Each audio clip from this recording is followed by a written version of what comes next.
Good morning, Rap Freaks. Lexi Otts here. Thursday morning, the Raptors lost to Denver Nuggets last night. And I mean, we kind of expected to lose to the Nuggets. I mean, they're the champs, and we haven't been playing well at all in recent weeks in a lot of ways.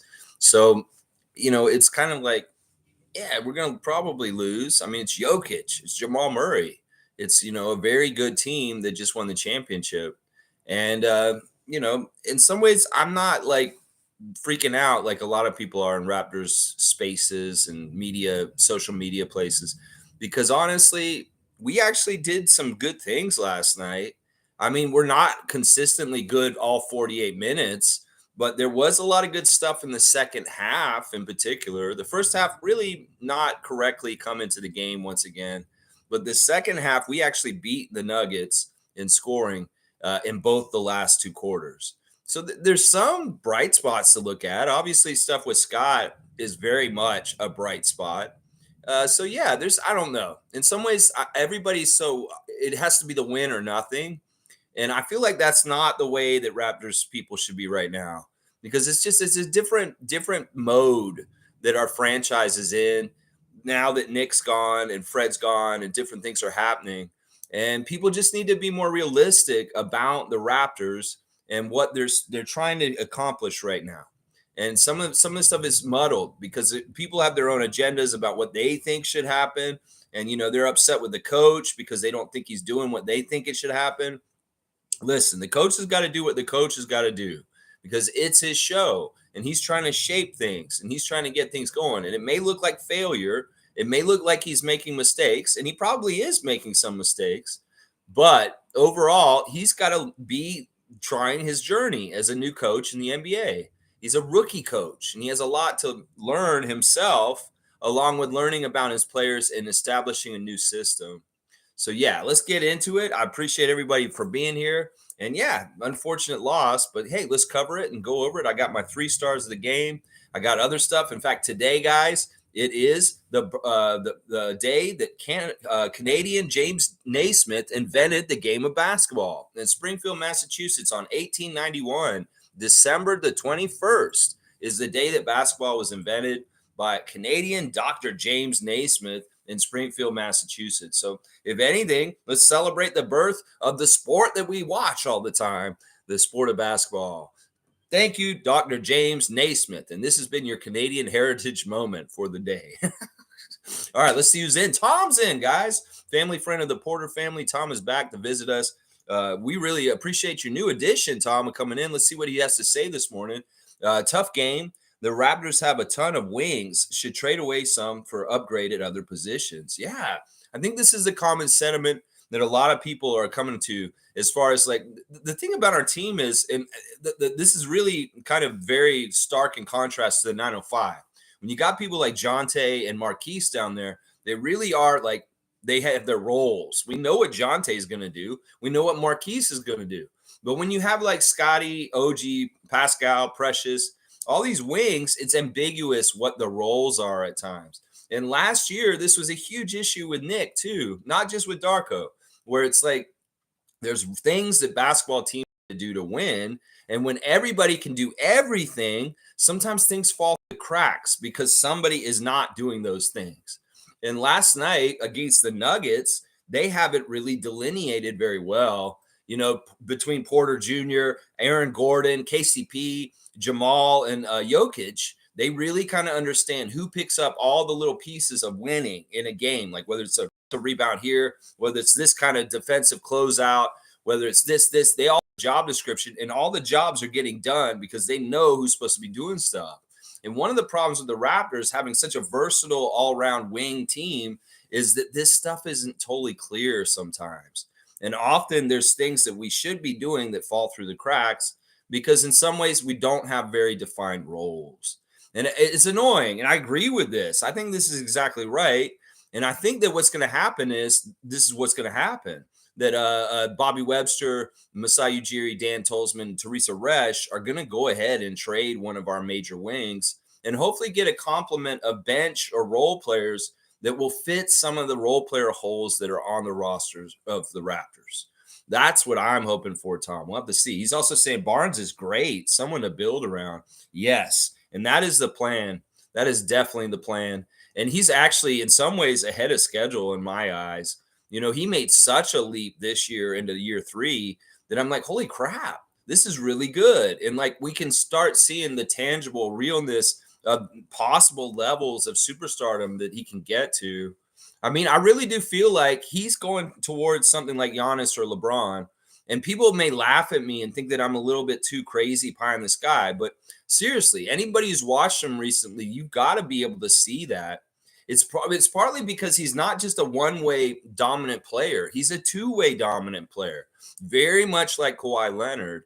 And that is unlimited in some ways. And it really is only as much as like him like holding himself back with his gumption and energy and go and get after it is the only thing that's going to stop young Scott, because I'm excited about it. It's awesome.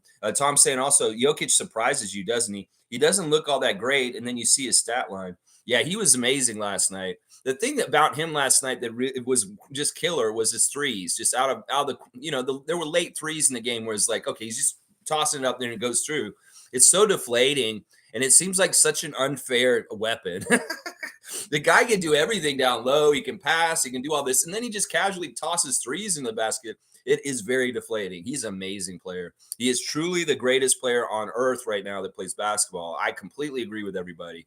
And he's fun. In fact, let me just talk about this real quick. The night before the game, Nikola was at the Rajakovic residence. Michael Grange reporting that on St. Nicholas Day for Serbians, Nikola Jokic celebrated at the home of Raptors head coach and fellow Serb Darko Rajakovic. So I guess that was on Tuesday night that Nikola went over to Darko's house and they did Christmas together. That's pretty cool. That's pretty cool. I was kind of hoping that Nikola might go easy on us last night. He doesn't want to make Darko look too bad, because in some ways he'd love to see his fellow Serbian be successful. And he knows he's kind of in the mud, right? So it's like, man, is Nikola going to pull punches kind of just to be nice to Darko tonight? I'm like, nah, not totally. But I mean, listen, the margin could have been way worse. Having a single digit loss to the Nuggets, I'm okay with that, especially with the way we've been playing lately. 9-point loss, hey, that's much better than a 20-point loss or getting closer to 30 loss. So yeah, I don't think Nikola was pulling punches, but in some ways, maybe he wasn't playing as attention as he could have last night. But it was fun, man. He's such a joy to watch.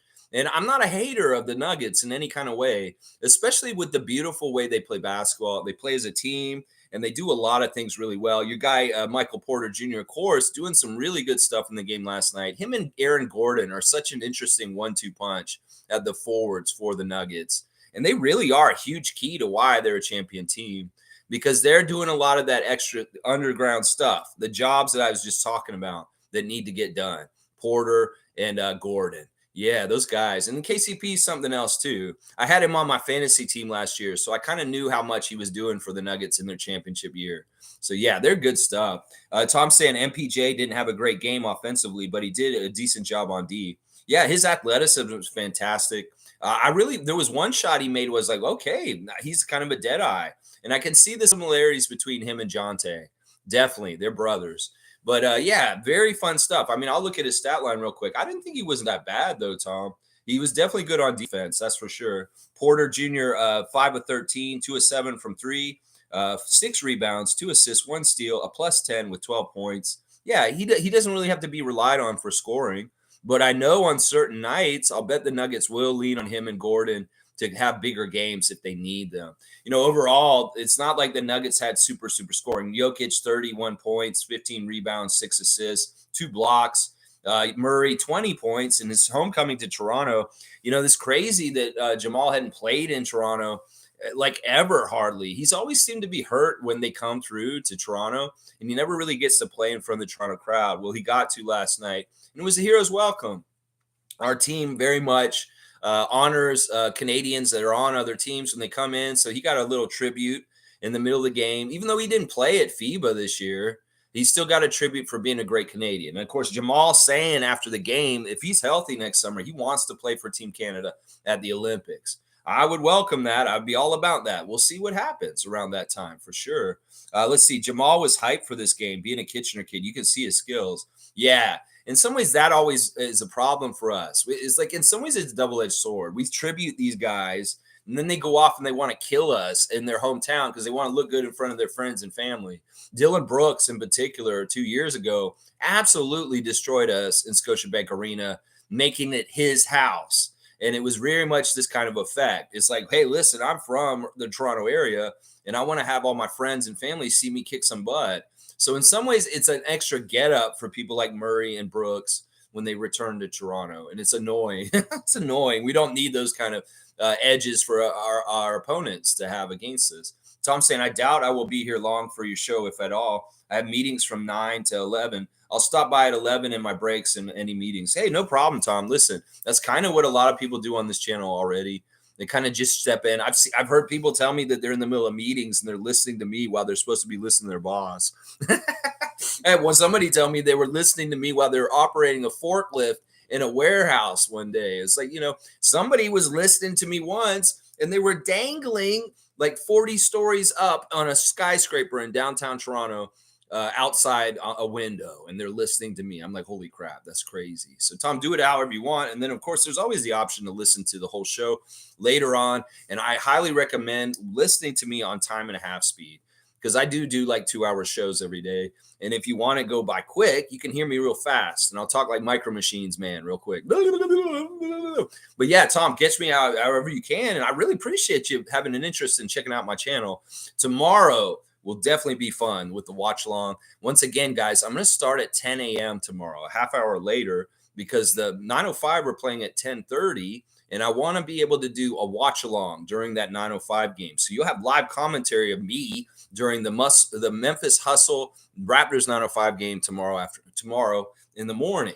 So yeah, we'll do a preview of the Philadelphia game in Wells Fargo. And then a half hour after that, we will start watch along of watching the 905 versus the Memphis Hustle, the last game of the Showcase Cup season, and before they start the regular season coming up. So Tom saying, last point about Jokic, there are no all-stars, all defense, or all NBA guys on the Nuggets beside Jokic. He makes everyone else on the team better. This is what I've heard in interviews, that the other Nuggets say that he's a joy to play with, that he's just so fun to play with. And they're in awe of him in some ways. Like he's in some ways stratified above his team, just like LeBron would be with the Lakers, but he doesn't act like that. He's a very personable person, and he has no airs to him, which I love about Jokic. The other thing I love about him is he's not really an NBA media friendly kind of marketed guy, but he is absolutely the best player in the league. So in some ways, he's anti-establishment, because they wish he was American, first of all. They wish that he was probably like more marketable as far as like his personality and stuff. But no, he's exactly who he is unapologetically. And in some ways, he's a rebel. And that's why I love him so much. He's hilarious. And I've heard that, Aaron Gordon said he went back to Serbia with him this summer, and he gets treated like a king over there. And it's just fun to be in Serbia with Jokic, especially since they won a championship. And he's absolutely so revered over there. So yeah, he's a fun guy. I have so much respect and admiration for him. And you're exactly right. He's that kind of player that brings the best out of everybody around him. And he's a huge reason why the Nuggets are champions right now. Huge reason. Trevor's here. Good to see Commissioner J. Trevor J. Good morning, Raptors family from the city of brotherly love. All right, so Trevor's there already, getting ready for tomorrow's night's game against the Sixers and Nick Nurse, Joel Embiid, and Tyrese Maxey in the Wells Fargo Arena. Trevor J. going to the game with like 60 to 100 Raptors fans. I'm not even sure how many he's bringing now. He's just bringing a ton of Raptors fans into enemy lines for tomorrow's game against the Sixers. So you go, Commissioner J. I'm happy to see you, and keep safe in the city of brotherly love, please, sir. All right, here's his comment here. No matter from a tough loss, Raptors family, keep your head up. It is not over. This is part of the process. You have to creep before you walk, and then you start running. Yeah, this is true. This is completely true. This team is in a different mode once again, and everybody who wants to be in championship mode or wants to be in like the mode in the last couple of years, you just got to get over yourself. In some ways, we got to be more like we were in the end of the 2000s when Sam Mitchell and Chris Bosh were on our team. Yeah. In some ways, we got to be a little bit more like that. Maybe a little bit more like the late 90s when we had Tracy McGrady and Marcus Camby on this team. Yeah. Yeah. This is a little bit more where we're at this point, and not so much DeMar and Kyle yet. In some ways, it'd be great if Casey showed back up and started working for us again, because it would signify the start of another development cycle. Just like when Casey got hired by Masai, or got hired, came in way before, even before Masai. He was a coach on our team before Masai hired him. He didn't hire him; Colangelo did. So I want to see this happen, and I want to see it happen in the right schedule. In some ways, the Nuggets are a great example of a team that were developing and building towards a championship, and they did it the right way, and they got rewarded in the right way. But this was not overnight. The way the Nuggets won their championship took years, and they built towards it, and they finally got it. And that's what I'm saying. See the vision, have a clear vision, have a clear plan, and make it happen. And you hopefully get that championship. But nothing's guaranteed. Nothing is guaranteed. That's for sure. Trevor's saying, Scotty is turning into a superstar right in front of our eyes. No team cannot stop him right now and enter the future, into the future. Yeah, I'm excited about it, and I know Scotty is too. He's enthusiastic about it, and he understands. He has a really nice Christmas setup at his house right now. We saw a nice picture of Cardi with little antlers on and his Christmas tree at his house right now. So Scotty's very much in the Christmas spirit. Let's just put it that way. Trevor's saying, I guess this season's going to be a roller coaster ride with one loss, one win, one loss, one win, two. Come on, guys. You all are professional. Do the job you've been paid for. Yeah. I mean, it is what it is, Trevor. Once again, I want to unconditionally root for this team. If some other people want to be assholes and kick them while they're down, if some other people want to kind of like look down on them or go away from them because they can't stand like failure or not winning, well, that's their choice. But in some ways, I don't really see them as true fans, people that will stick with them through thick and thin. In some ways, this really is a ride or die kind of thing. And are you going to just turn your back on somebody because they're not doing well? And are you going to help them? Is how I kind of look at it. Are you going to be supportive and rooting for them no matter what? That's the kind of fans I'm trying to generate here in Toronto. And it's hard because the Leafs have had such a history of failure and cynicism around the Leaf Nation. It bleeds into Raptors Nation. And that's the hardest part of things. I want to make it a totally different fan group. The people that are like us, the Raptor freaks, that really, really root for the Raptors in the right way. And in some ways, when they're down, we don't want to kick them. Because there's a lot of people that like kicking them in Toronto area. And I'm sick of it. Why are y'all kicking them? If you really like this team, you want to root for them. If you're not, then just say who you are. You're an NBA fan that doesn't really like the Raptors, but I live in Toronto. Just say who you are if you're acting like that right now. Seriously. Because that's you are not what you say. You are what you do. And if you're going to be like, oh, the Raptors suck, they're such a joke, and laugh about them and make fun of them, well, then to me, you're not really a fan. Because you can be rooting for them in failure and being constructively criticizing them without insulting or saying stupid shit or making things worse by going after and tearing down players too. So, yeah, there's a lot to that. Tom saying also, new coach, new culture takes a little time. That is maybe the most intelligent thing I've heard around Raptor stuff. And this is what I wish more Raptor fans understood this. They really think it's just like easy and it's just going to be flipped on like as soon as people come in. No, that's not the way it works. You got to take time. You got to set it up, and it takes some time. In some ways, you may not have the right people on your roster, and you need to get some of them out and get new people in to help even build that culture even better. There's a lot to it.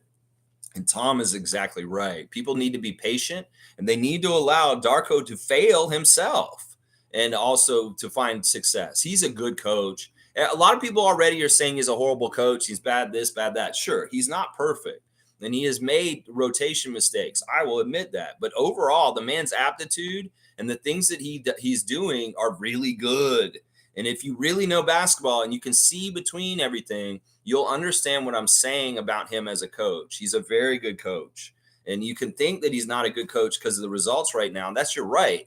But if you really do know basketball, you can see what he's doing is smart. Now, he doesn't want to burn 3 timeouts before halfway through the second quarter. No, the team has played so shit that he has to call these timeouts to kind of recollect them and get them in the right place. That's on them. If he could hold those timeouts, he would. Trust me. So he's doing his best with what he can right now. And yes, he's going to make some mistakes because he is a new coach. But in some ways, you know what? We could have a way worse coach. Trust me. We could have a way worse coach. And obviously, maybe we could have a better coach too. But we got our coach and we need to stick with him. In some ways, this isn't like something like Bumble or Tinder where you just flip the next coach over and it's like you have so many. No, that's not how this works. Dating culture of today. No, you don't just swipe right and left on coaches like they come through like Bumble dates. No, fuck that. You need to stick with somebody and really see them through. They do thorough research on these people. And it's not like you want to change your coach over and over again. Trust me. That's why coaching, when coaches are able to stay and have job security and they can do what they want to do comfortably, that's awesome. And we need to let Coach Darko get to that point because anything too knee jerk reaction with our coach or even some of our players in some ways, like Dennis, is not smart. Trust me, it's not smart. Kevin Thompson's here. Good to see Kevin once again. Recently, Kevin's been in a lot, and I appreciate it, Kevin. Barnes, most improved player, putting up big numbers against legit teams. Yeah, that was impressive. Let's go right into the 3 stars. Since Kevin has brought it up, my number 1 star is Scotty Barnes once again. This is the 3rd game in a row where Scotty has been the number 1 player for the Raptors, and fantastic stuff. This time he got 30 points, 2 off of his career high. I'm expecting Scotty to surpass his career high very soon. If he plays like he did last night more often, he could get to 40 or 50 points at some point. I could see it. He got a double-double with 10 rebounds on 13 of 22 shooting. He was 1 of 5 from 3, 3 of 4 from the free throw line. That's not bad. 5 assists, 1 block, -4, 30 points in 33 minutes. Yeah, Scotty was awesome. Once again, we saw that gumption, that energy, that hop. You know, there was one point where he looked like he hurt his thigh and he was holding it a little bit of limping, but he kept playing. You know, he's the kind of player that he can get hurt a little bit. He ignores it. And he's kind of like he doesn't want to get hurt. He does in a lot of ways want to be like LeBron in the sense of how he handles injuries. It's like, whatever, I'm not going to miss games. Even if I'm a little beat up, I'm not going to complain. In fact, I may hide some of my injuries from people because I just want to play. I get that feeling from Scott. It's like he may be holding his leg like he bruised his thigh really badly, but he's not going to be motioning to coach to get him out. Nope, because he wants to play no matter what. He could be beat up real bad and really hurt, and he will still continue to be out there on the court. That's what I noticed about him. And I know that about him too. Like from being on Twitch streams with him, we'd ask him, like, how's your ankle, Scott? And he's like, oh, my ankle's fine. Nothing's wrong with my ankle. And we'd be like, we saw you in the last night. You twisted your ankle and you were hobbling. He's like, no, my ankle's fine, guys. There's nothing wrong with it. That's really is how he is all the time. Like he will poo-poo injuries, even if he has one. You know, we won't see him in the injury list for that thigh bruise, I'm sure. He'll just have it and he'll keep playing. It doesn't matter. My second star of the game last night was Achua. There were things that Precious did last night that were really interesting. You know what? The one thing I want to say is there was a weird lineup that Darko put out there in the second half that in the beginning of the fourth quarter that I was really like, what are you doing? Because we very much said in recent weeks, we'd like Darko to play both either Pascal or Scotty on the court at all times. And I mean, they play so much minutes that it seems like that's pretty possible. He's like always have either Siakam or Barnes on the court. Well, there was a period where he did not do that. And it was like an OG lineup. I was like, oh, this is an OG lineup. It's like Chris, OG, Precious, Gary, and Malachi. And I'm like, this is not totally a smart team. Oh, Dennis was in there too for a little bit of it. And I'm like, they're going to go to OG, right? No, OG's shrinking away. Know what they did? They centered it around Precious. And Precious was awesome. We saw Precious doing like all kinds of different scoring at the beginning of the fourth quarter that was absolutely impressive. Whether it was like beating people off a little post-up dribble and go around them, or like finding his shot near the basket and executing. So it kind of like, I was like, this is an OG lineup, but it very quickly, I realized it was a Precious lineup all of a sudden. And that made me start having the wheels turn and thinking, I think Precious is ready for more responsibility. I think Precious is ready to possibly be a starter. I mean, seriously, people are really down on Jakob right now because he's had 2 games where he didn't really look good. And they're saying, oh, he's not playing in the fourth and all this kind of stuff. And he's not doing this. He's not doing that. Now, if you're playing the Nuggets and you got Jokic, you want to start Jakob no matter what. Now, he may not finish the game, but that's not a big deal. And Jakob may not have the best lines and stuff like that and different things, but he's very important for matchups against bigs that are absolutely big bigs, like Embiid and Jokic. So he has an essential role on the Raptors, and he is needed. He's not a bad investment. He's a piece that you need for certain things in the league. It's just absolutely essential still. So, but on certain nights, if we're playing smaller teams like the Miami Heat or something like that, I would start Precious at center and let him run with the starters, because in some ways I see a lot of promise in him that we need to start keep discovering. In the game last night, Precious was off the bench, 25 minutes, 13 points, 6 of 10 shooting, 1 of 2 from 3. He really stepped into that 3. And that 3 he made was because the pass from Dennis was so good. Like, he just gave him such a good pass that he couldn't miss it. 4 offensive rebounds for 5 rebounds, 1 assist, 1 steal, 1 block, +6 with 13 points. Yeah, I really like what Precious did out there. He had a lot of good energy. He was hustling. They had him mic'd for the game, which was interesting. You could tell that Precious is not one of these guys that's dogging it or not trying right now. He's trying to get everybody to work harder. He said it on the mic last night. He said, guys, let's go hard, work harder. He's like imploring them to go and work harder. So I liked hearing him on the mic. And I think Precious is a keeper. I think Precious is also somebody that we need to give more time and allowances to do more on the court, because we're seeing more and more good stuff. And his offensive side of him is absolutely badass. There's certain things he does to make his own shot that I want to discover more. And in some ways, he's better than OG at it. In the lane and getting in there and doing stuff around the basket, he's better than OG at that stuff. So, yeah. Precious, my second star. My third star, begrudgingly, I really kind of don't totally want to give this to Siakam, but I will, because he was the next best player. Honestly, I'm not going to give it to Trent. I feel like Trent was 1 for 5 from 3, and in some ways that kind of turned me off. If he had made a couple, maybe 2 more threes or 1 more 3 at least, I would have been more comfortable with giving to Trent. But honestly, I'm not going to do it. Siakam, 18 points in 36 minutes, 7 of 16, 1 of 5 from 3, 3 of 5 from the free throw line. Those 2 missed free throws were annoying. 5 rebounds, 1 assist. A -17. One of the worst minuses on our team, him and Dennis. Yeah, in some ways, it's like a hollow third star to give to Siakam. I mean, there were times where he was carrying. He made some really nice mid-range shots over people. And there was some good stuff with Siakam, but overall, it's kind of a subpar Siakam game. It's not like he got over 20, and he really didn't stat stuff. There was a lot, like, normally he gets a lot of assists, but he only got 1 assist last night. So once again, I'll say it, I begrudgingly give the third star to Siakam, but really nobody else was good enough to take it from him after that.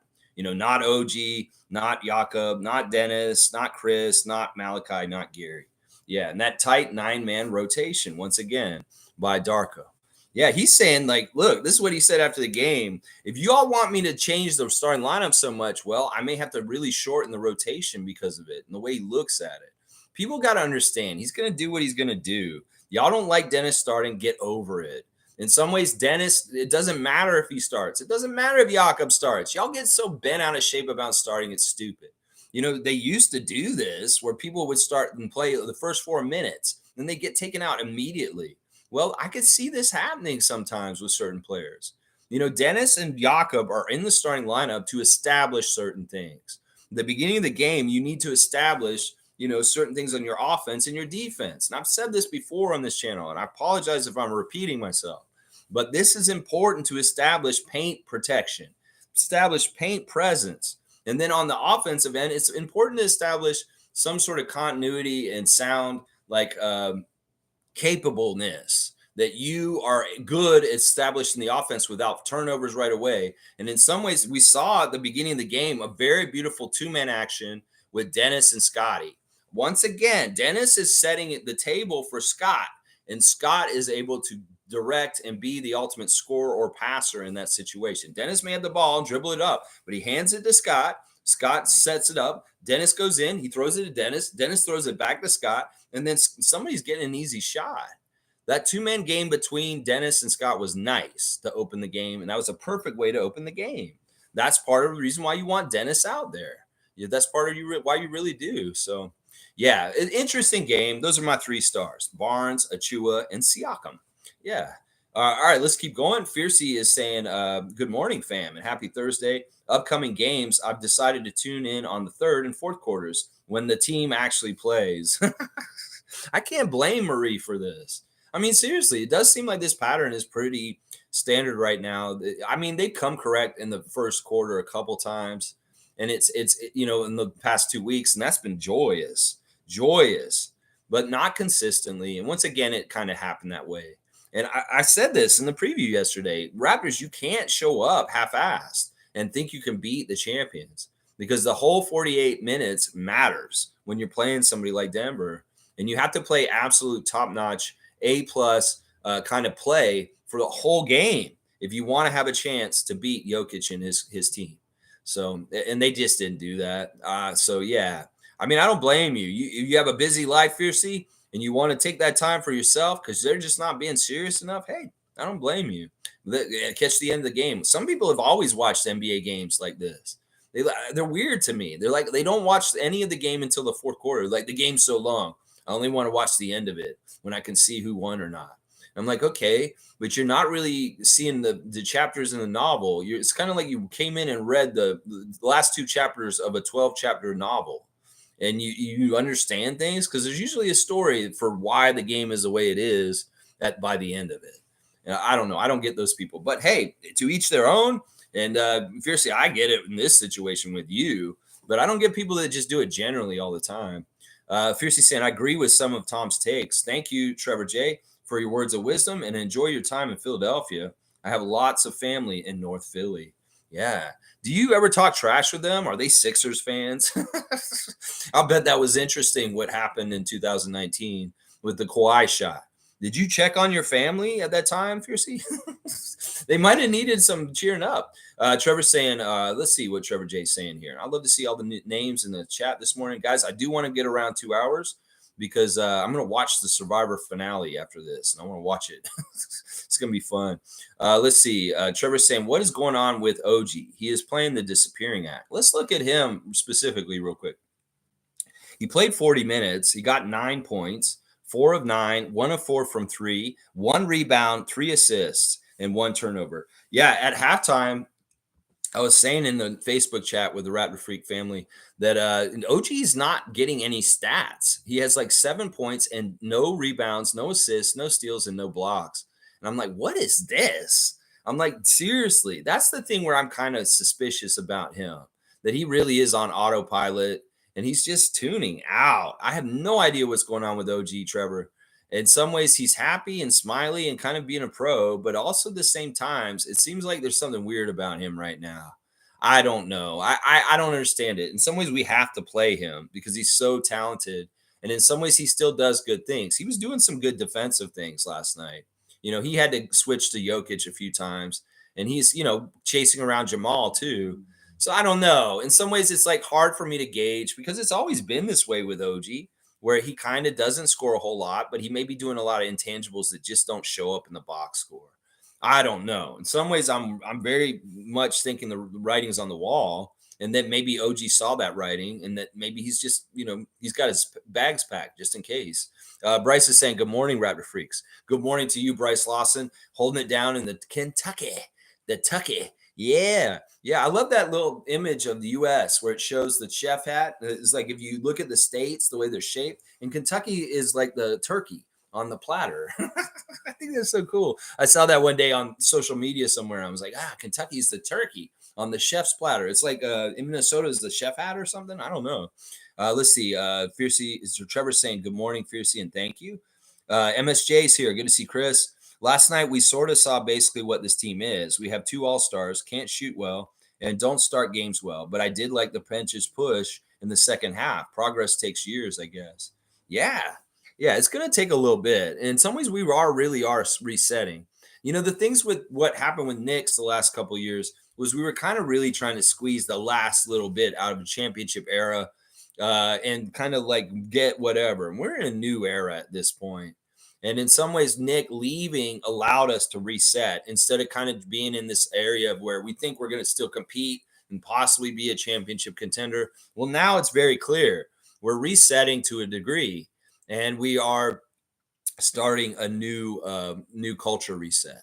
And it is what it is. In some ways, people don't understand that. They don't understand how the timelines and how that works. They're not going to understand realistically and be able to have opinions on it realistically. They're going to talk out of pocket. They're going to say stupid shit because they still think we're the team with Kawhi and Danny Green and Serge Ibaka. So yeah, let these casuals and idiots that don't really watch basketball closely have their opinions and say what they want to say about the Raptors. If they're saying negative things about them, well, just tell them you're not really a fan. Go ahead and go root for the Blue Jays, root for the Argonauts, root for the Leafs. Go get into your other sports if you really want to, and you're so disappointed in the Raptors. That's what I'll say to people. It's like, if they really bug you, then don't watch them and just go away for a while. You can come back when we're winning again. We'll let you back on the bandwagon. But for now, if it's really so traumatizing, you're so upset about everything that's happened to the Raptors, just turn it off and go away for a bit and let us diehards ride or die with them through the quagmire of what's happening now. So it's just, it's up to them. It's up to them. Let's see. Fiercely saying Lex is late again. He is mirroring the team, being unprofessional. No, I started at 9:30.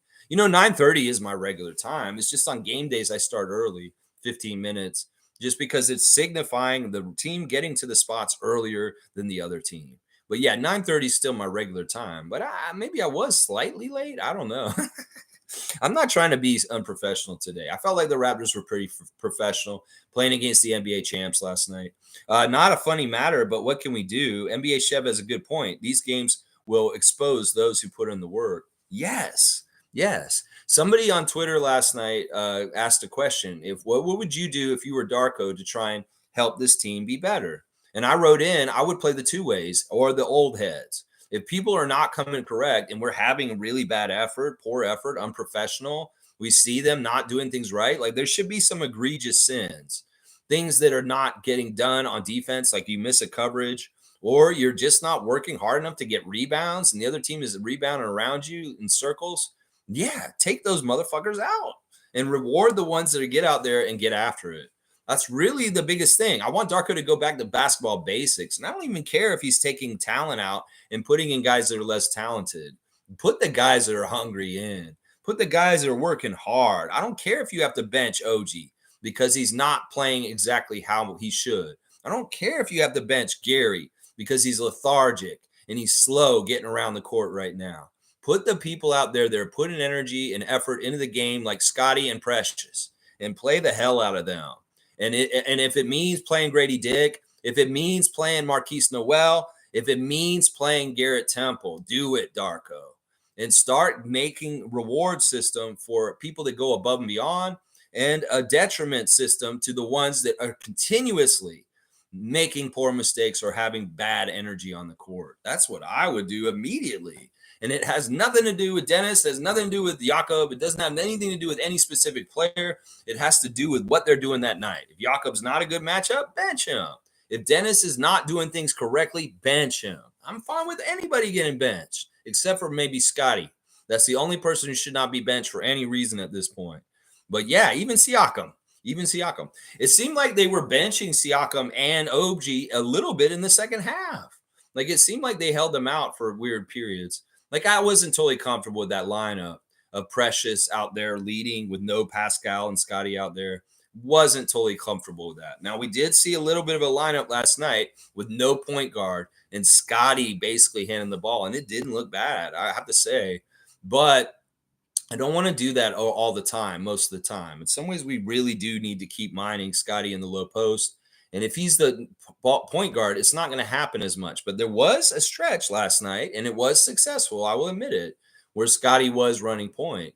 And it looked good. I mean, I don't mind that look for parts of the game, but mix it up. Let Scotty play down low and do the really good high scoring stuff when the game is on the line.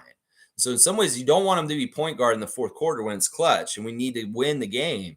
You maybe can mess around with it in the middle of the game and let him run point for like the third or the second quarter or something like that. I have no problem with that.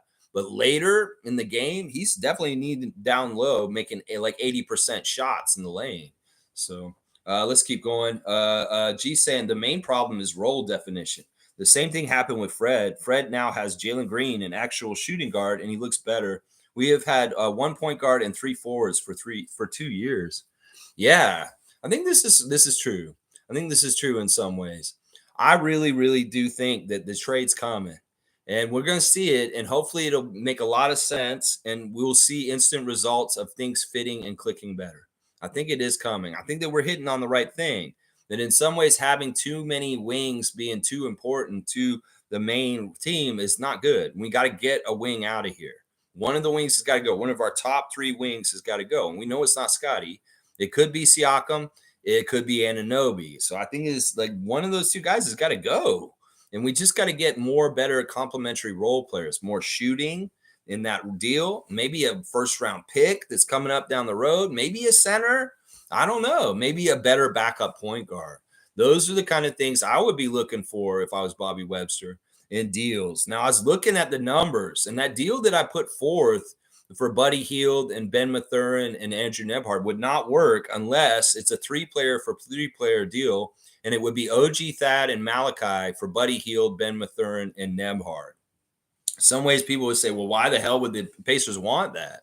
Well, they get more defense. They definitely get more defense. And in that deal, OG's the most attractive part of that deal for sure. Definitely in that deal right there. So I don't know. We're going to have to see what happens. I'd love to deal with Indiana.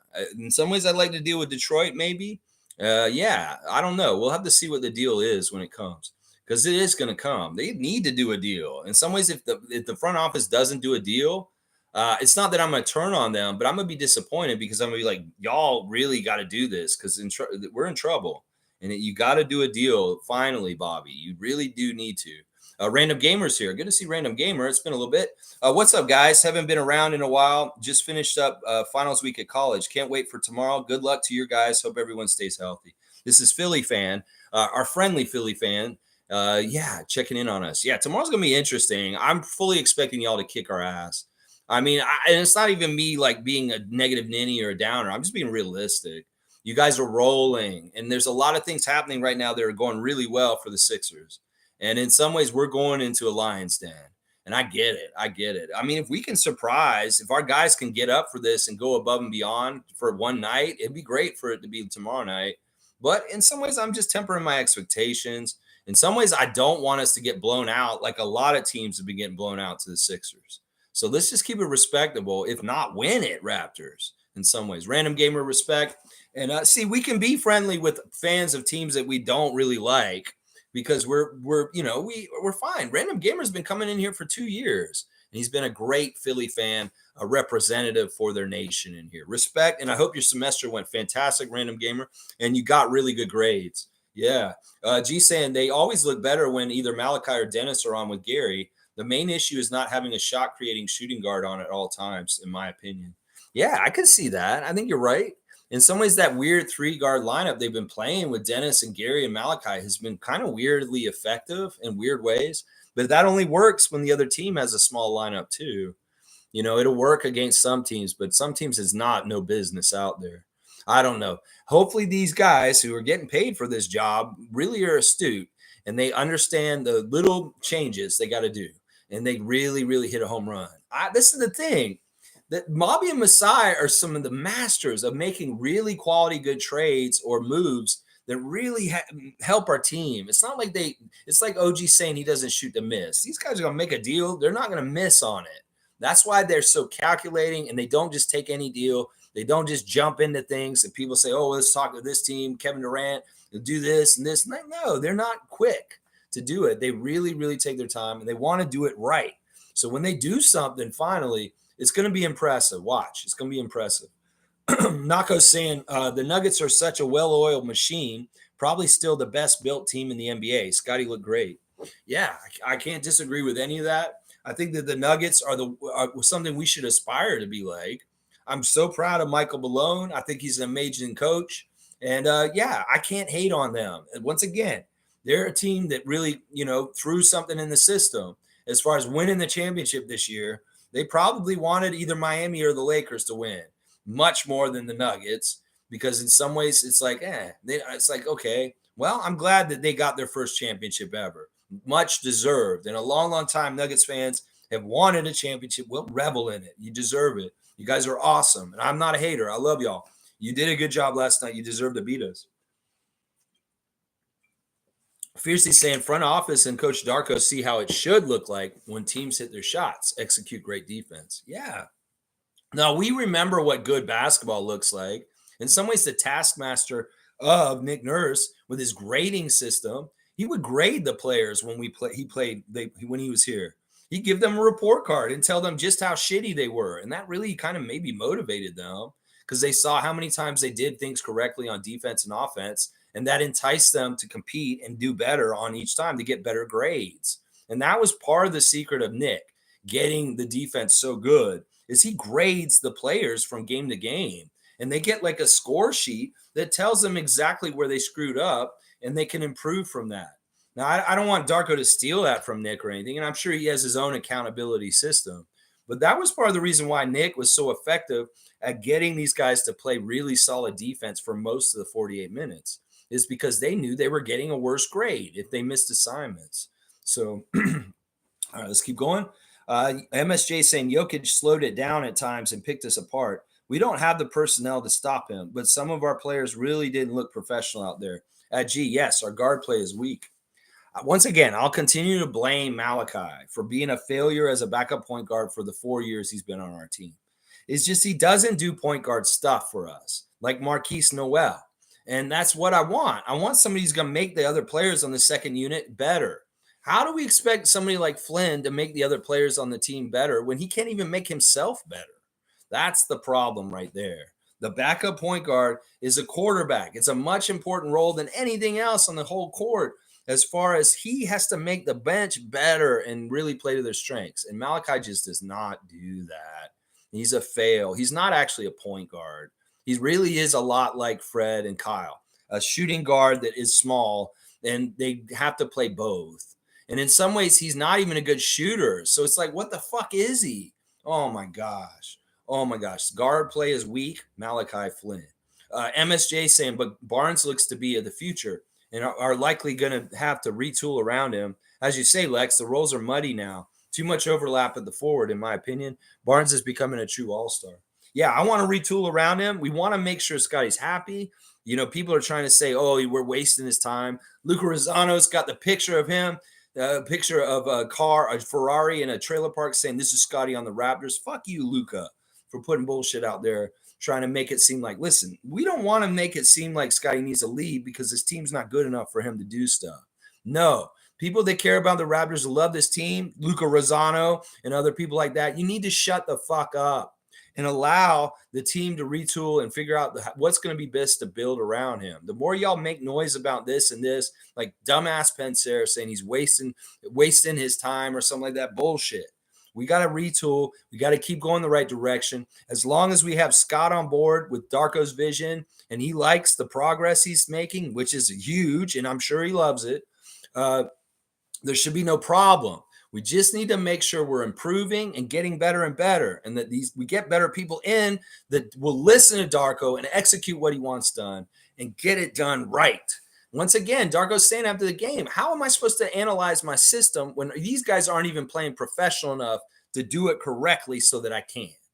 That's the truth. It's like in some ways, how is he supposed to know if what he's doing is the right thing to do if these guys can't even just basically do it?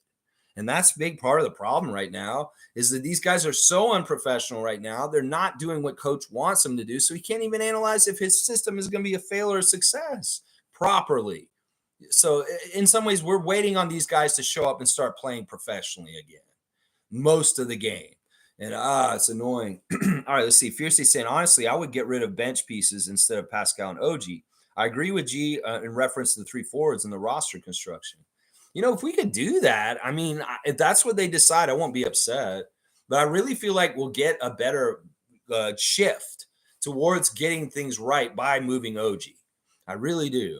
I think that if you just did trades like Malachi or Thad and something and you try to upgrade the bench, that could be fruitful and progress, but it may not be as impactful as trading somebody like OG and getting a really solid player that fits us better somehow, some way in the piece. Like that's why I like Buddy Hield.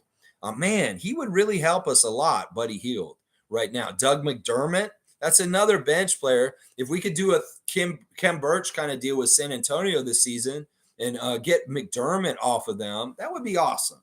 I feel like Doug McDermott could be a huge addition to this team that helps a lot. And he's not even a big name or a major player.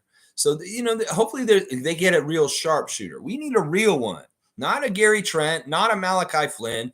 Gary Trent, streak shooter, Malachi Flynn, false advertising. No, we need a real, legit, bona fide, dead eye that's going to make it if he's open no matter what. And that's somebody like Buddy Hield or Doug McDermott. And those are two very highly approved names on my list to try and acquire right now.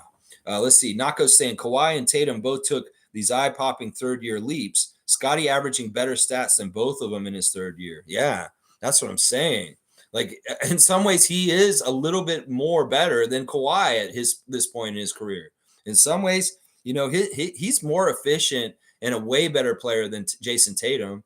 Jason Tatum's got all kinds of holes in his game. He's not an efficient shooter. He takes a lot of volume, and he doesn't really like. In some ways, Scotty is way more effective and efficient with his game, and in ways that like Tatum wishes he could get to. So there's a lot of things about Scotty that show that he should be the number one big superstar in this league going forward. If the NBA would market him correctly, he could be that guy. Seriously. Cool Cat saying, good morning, Raptor Freak crew. A loss was expected. Sorry, it didn't look better. Yeah, I guess you were at the game last night, Cool Cat. I didn't feel like it was that disappointing. I was glad. I actually told everybody in the chat last night, I was like, if we can get a single-digit loss, I'm fine with it. Because in some ways, that's an achievement in some ways. We played respectably, and we played hard right up until the end, and we actually beat them in the second half. I'll take it. They're going to win. They're all, we have to play absolutely perfect to have a chance to beat them, and we didn't. But we played pretty good for most of the game, and we showed some progress. And once again, Scotty's just showcasing himself, and he's getting more all-star votes today, partly because of how he played last night. I'll bet you. Yeah, Nako's saying wouldn't get rid of Precious because he is starting to pull it together. Yeah, he's really smart. And he really is a good player, and he has the right attitude, and he seems like just a good teammate in a lot of ways. There's a lot of things about Precious that I'm very high on, and it's not just his extremely raw talent and some of the stuff he can do. It's his personality and his compete. There's something about him that's like Scott, where he's like, I really want to beat some people. We've seen him throw down monster dunks. We've seen him make defensive stands right underneath the basket against people like Clint Capella and other bigs. He really kind of was trying to stop Jokic in certain ways last night. Different effectiveness. But yeah, he's a keeper. He is a keeper. And there is a lot of signs that this dude, as much as Scott's doing extra new level stuff, I keep saying this. I want to predict right now that Achua is going to have a fifth-year jump next year. And it could be super huge. And in some ways, I want to make room for him on this roster to get in the starting lineup. I really, really do. I really, really do. I think that if we have Precious starting soon, that would be smart. And people will say, well, whoa, we have all these wings. What is this going to do with the shooting? Well, he's a good three-point shooter. He's a good three-point shooter just like Scott. And he's underrated for it. So I don't know. We'll have to figure it out. And once again, it's Bobby's job. We'll see what he thinks and what he's going to do. Monique is here. Good to see Superfan Monique Lawrence. Good morning, Raptor Freak family. Can't always play from downhill, not only in the fourth. Yeah, this isn't the team you want to give up a lead to. As Jack said last night, you got to start on top. You can't play catch up with the champs like this. If you can get those many stops and stop them and overcome them in the second half, they looked like they were almost going to do it. But when we got close in the fourth, Denver was steady. And they were smart, and they held us off, and they went on their own little scoring run, and then we kind of floundered, and then it was like, yeah, we're not going to get them. But we did rally, and we got real close in the fourth quarter, and we were in striking distance, and that crowd kind of got pepped up and started chanting defense. Well, they gave us a chance. We were only down by 5 or something like that at a certain point, and we got close, but not enough to close it out. And that's the thing. That's a champion team. We're a team still trying to figure out what it takes to win, let alone what it takes to win in the last couple seconds in a close game against the champion team. Some ways we're restarting everything. We got to learn how to win again and what it takes. G saying positionless ball was a nice thought, but players being masters at their roles while some high IQ ones like Scotty could do it all is the key. Our chip team had very defined roles and jobs. Well, what if they did this, G? What if Masai and Bobby's plan really was let's get as many really all around good players? They're obviously coveted in the league, so they draw up value, and we'll see which one we want to put the eggs in the basket with. Scotty. Now, okay, now let's maybe trade some of the other guys and get the good role players that we're talking about now that will complement and really look nice all around Scott. It could be that they were like hoping, well, we don't know if it's going to be Scott, but we're going to get OG. We have OG already. We're going to get Precious. We're going to have a lot of different guys that could possibly develop into this. Well, Scotty was the most sure shot, and he is, and it makes sense. But now, in some ways, with maybe Scotty emerging and doing what he is doing, that OG is much more expendable. Seriously, in some ways, and so is Siakam in some ways. So I don't know. I don't know what the decision is going to be. We're going to wait for it, and when we see it, and we'll react to it, and then we'll see how we are afterwards, and hopefully we can get it going in the right way. But yeah, I'm curious about to see what the front office does. They need to do something. They really do. In fact, they need to do something with Siakam in the next 9 days, one way or the other. They either need to sign him to an extension or possibly trade him before New Year's. So we'll have to see what they decide. Let's see. Fiercely saying at times they had Malachi and Jokic. What was that about? That was the switch. Denver liked to do a switch at the top of the key with Murray and Jokic and put the guard who's guarding Murray on Jokic. Yeah, that's Michael Malone's scheme to try and get Jokic easy stuff. Yeah, he was going to school on Gary also. There was a time where Gary got switched on him, and it's just like easy. Jokic just do one little dribble, and he just banks the ball off the backboard into the hoop. Yeah, and that last second three he hit right at the end of the 24-second shot clock, that was deflating. Oh my gosh, plays such good defense, and all of a sudden, right at the end, Jokic hits the three right at the end of right at the end of the possession. Amazing stuff. He's a really good player. Really, really good player. Jillian's here. Good morning, Jillian. Always good to see you, Jillian, holding it down in the nation's capital. Cool Cat saying, I really wish we played through our players' strengths instead of their weakness. That's the basic tenets of success in any industry. Why we deviate from that principle? I know you're talking about you want us to play through Scotty and Pascal more. In some ways, there was a weird period in the second half where we were doing well, but neither one of them were on the court. I was talking about it earlier. I don't know. It was really bad that Scotty had not taken any second half shots until a certain point in the third quarter. It was like he wasn't even like keyed on in the third quarter, and I didn't like that. It was the same thing, kind of similar with Siakam.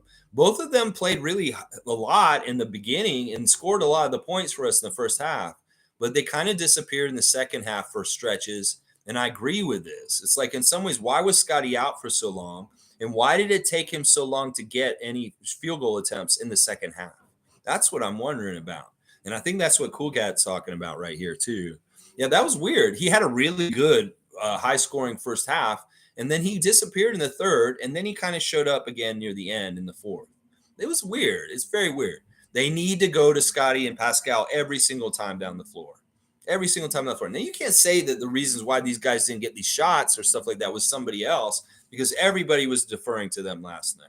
Everybody, when they're out there. It's just that there's certain period of times where Siakam likes to kind of hang out over on the side and watch and kind of let other guys do things. I wish he wouldn't do that. You got to just go ahead and demand it every single time down the floor. Now, if you and Scott are out there at the same time, Pascal, alternate trips down the floor. Maybe you get a breather on this floor and Scotty's taking it. And then maybe the other time Scotty's taking it or Scotty's resting and you're taking it the next time down the floor. That's kind of what they do at the beginning of the game. They do an action off Scott with Dennis. And then the next possession, it's like Siakam, you go ahead and get your first basket of the game. So that alternating is pretty good if they can get it right. But yeah, I get what you're saying. The strength is to play through Scott and Siakam. And there was periods in the time in the game last night where they were just MIA. Fiercely saying, Denver exemplifies team synergy, hitting key shots and solid defense. There's a reason why they're the champs. Can't hit on them. Yeah, that's what we want to be more like. We aspire to play better basketball just like the Denver Nuggets. And that's what we want to keep going for and striving for. It's a work in progress. It's going to take some time. Running a basketball team is not static. You don't just get a championship and you're a championship team forever, Raptors fans. You're going to have ups and downs, and the franchise has just got to ride through it. That's like any team is like that. You win a championship, that's just that year. And, it's great. You feel good about it. And you want that feeling again, you junkies. But it's not easy. And it's not every year you're going to get a chance. So, yeah, understand that. And in some ways, we're on a little bit, but hopefully we can start going back up like this towards progress and better play that's more like the Denver Nuggets. Yeah, I'm all about that. Fiercely saying Jamal played so well, which is why I'm puzzled as to why he declined doing the post-game interview with the Denver broadcast. Yeah, I heard that he said that. I don't know. Maybe he had friends and family he wanted to go see before they took off from the city. I'll bet you that's what it was. That instead of going to talk to the jackasses in the press, he wanted to go and hang out with his family a little bit longer before they get on a plane and leave Toronto to go to another city. I'll bet you that's exactly why. G saying the bench looked better. I cannot wait to see Porter and Noel play with the main squad. We need to see it. Yeah, I'm serious, Darko. Use these guys to light a fire under the regular guys on the main roster. You bring Noel up, and he could scare the hell out of Malachi. You bring Jonte up and let him show a little bit more tight fundamental play for some of the big guys that are playing on the main roster. I mean, I think that Jonte Porter could really rub off on some of the Raptors wings on the main squad. And he has some really good fundamentals and certain ways of seeing things. So I say put some competitiveness on the Raptors team. As Jack Armstrong said last night, everything is earned and not just given. And in some ways, the way you're doing your rotation right now, Darko, is too much given. And you need to make sure these guys are consistently earning it. In fact, Jack almost straight up said he doesn't want Dennis starting anymore. He did say that in the second half. He's like, I would change the starting lineup, Darko, very soon. So Jack is on the side with some of these people that are like anti-Dennis starting right now. He made it very clear in the broadcast that that's what he was hinting at without actually saying it outright. So, yeah, it was interesting. Cool Cat saying, sad to see OG is still checked out since several games ago. Heartbreaking because he's a great player. Something has happened. I hope it gets resolved soon enough. I'm going to say this too, Cool Cat. When they came back from halftime, he had been crying. I'm going to say that right now. He came back out and he had been crying in the middle of halftime. I saw it on his face. He came out with really sad and he had that look like he had been crying. I mean, he's a grown man. He's in the NBA, and I'm not against men crying, because it should be normalized and fine that for men to express their emotions. But he was straight up crying. And it may be what Darko said to him in a halftime or something like that. I have no idea. But OG looked like he had been crying after halftime. When he came out on the court, he had that look in his eyes. He was glassy, and then he looked just kind of like he was emotional. So who knows what they said to him at halftime or whatever. But that's what it looked like to me. G saying Aaron Gordon is now a complete professional. Just goes to show how team's culture can change a player. Yeah, he's a different player than Orlando Aaron Gordon. Cheap shot artist. Kyle Lowry, arch enemy. Yeah, he's an interesting player, and he has really matured. That's why I'm trying to tell people, you can't look at players from other eras in their careers, like when they're younger, and say that that's the same guy. Dennis Schroeder is a good example of this, just like Aaron Gordon. And I wish people would open their eyes to this. But yeah, he's very solid role player, and he's doing the right things for their team. And he's doing good. Tom's saying Jokic is a pro. He is focused on basketball, down to earth. He could play 48 minutes. Michael says that Jokic is the hardest worker in the NBA, even harder than Curry. He's in great shape. You wouldn't think it if you saw him. Like you see him, you're like, this guy's the most in shape guy in the league. But in some ways he has the stamina. In some ways, there's like guys that look out of shape like him and Doncic, but they're really actually like really have good stamina and stuff. It's like Nikola Jokic is the Dusty Rhodes of the NBA. He can do a Broadway with Ric Flair for an hour, but he'll look like he's been at the buffet for the day before. So, yeah, I agree with this. He's a joy in a lot of ways. Like I said, he's a rebel in today's NBA, and I love that he's such a problem for them in their marketing. And he kind of rejects the silliness and the stupidness of it, but he has his own silliness himself, the way he carries himself. He's awesome. He's like a big kid. And honestly, people that are his teammates just have a joy of playing with him. He's so dominant and so good. And then he's fun. and he's a fun teammate. Yeah, what's not to like about playing next to Nikola Jokic? Oh my gosh. Yeah. David's saying, good game, boys. We're getting there. Don't listen to all the naysayers. Layman's can't see what you're trying to do, but you're getting there. Keep at it. Go Raps. I love it. David's exactly on point. He's exactly right. Raptor Freak sentiment that we can go teach casuals and idiots that are uneducated, that don't understand basketball, the truth about things. And, we're getting there. It's progress. And there's good signs. And layman's are not going to see it. Layman's is what I'm going to say, David. That's right. Layman's. They're not going to see it. G saying there are different ways to look at failure. You need failure to win. These losses will show whom is needed and whom is not. They will show whom works hard and who doesn't, who wants to be here. Yeah. Yeah. And that's really what these guys got to look at this point. In some ways, do you want to be a Toronto Raptor? Well, you better bust your ass right now, because right now we're kind of like doing a workforce audit. We're trying to figure it out. That guy who comes in to the big corporations and says, let's see who's really worth keeping around here. Some of y'all are doing jobs that are not really necessary because it's a overlap. Or maybe there's, maybe people are coming in and doing that. It's like somebody who comes in and fixes a corporation and says, this guy needs to be fired. He's just collecting checks. He leaves early on Fridays. He's not even here at 2 p.m. on Friday. Stuff like that. Who knows? We're going to have to see. Bobby Webster, you're the guy analyzing it. Figure it out, man. Figure it out. Tom saying on Darko, all coaches make mistakes. Malone made a rotation mistake 2 games ago that cost Denver the game. Yeah, nobody's perfect. And that's the thing. In some ways, the thing is that we're in the shaky period where Darko's so new. Nobody really likes him or respects him totally yet. I do, but not a lot of people. And they don't trust him. And they're really very much have to be fed wins. Or they're like, he sucks. And they don't understand realistically just how hard it is to be an NBA coach, especially a new one that's learning players and trying to establish a system, trying to do like 3 or 4 different things all at once that are difficult by themselves and juggling it all. And in some ways, the players are letting Darko down and making him look worse because they are not taking care of basic things. And a lot of that is the problem right now. It's like people are seeing failure on the court, but in some ways, a lot of it is just the effort of the players and not making shots. And they're blaming Darko for it. That's the thankless job of being a coach, and it sucks.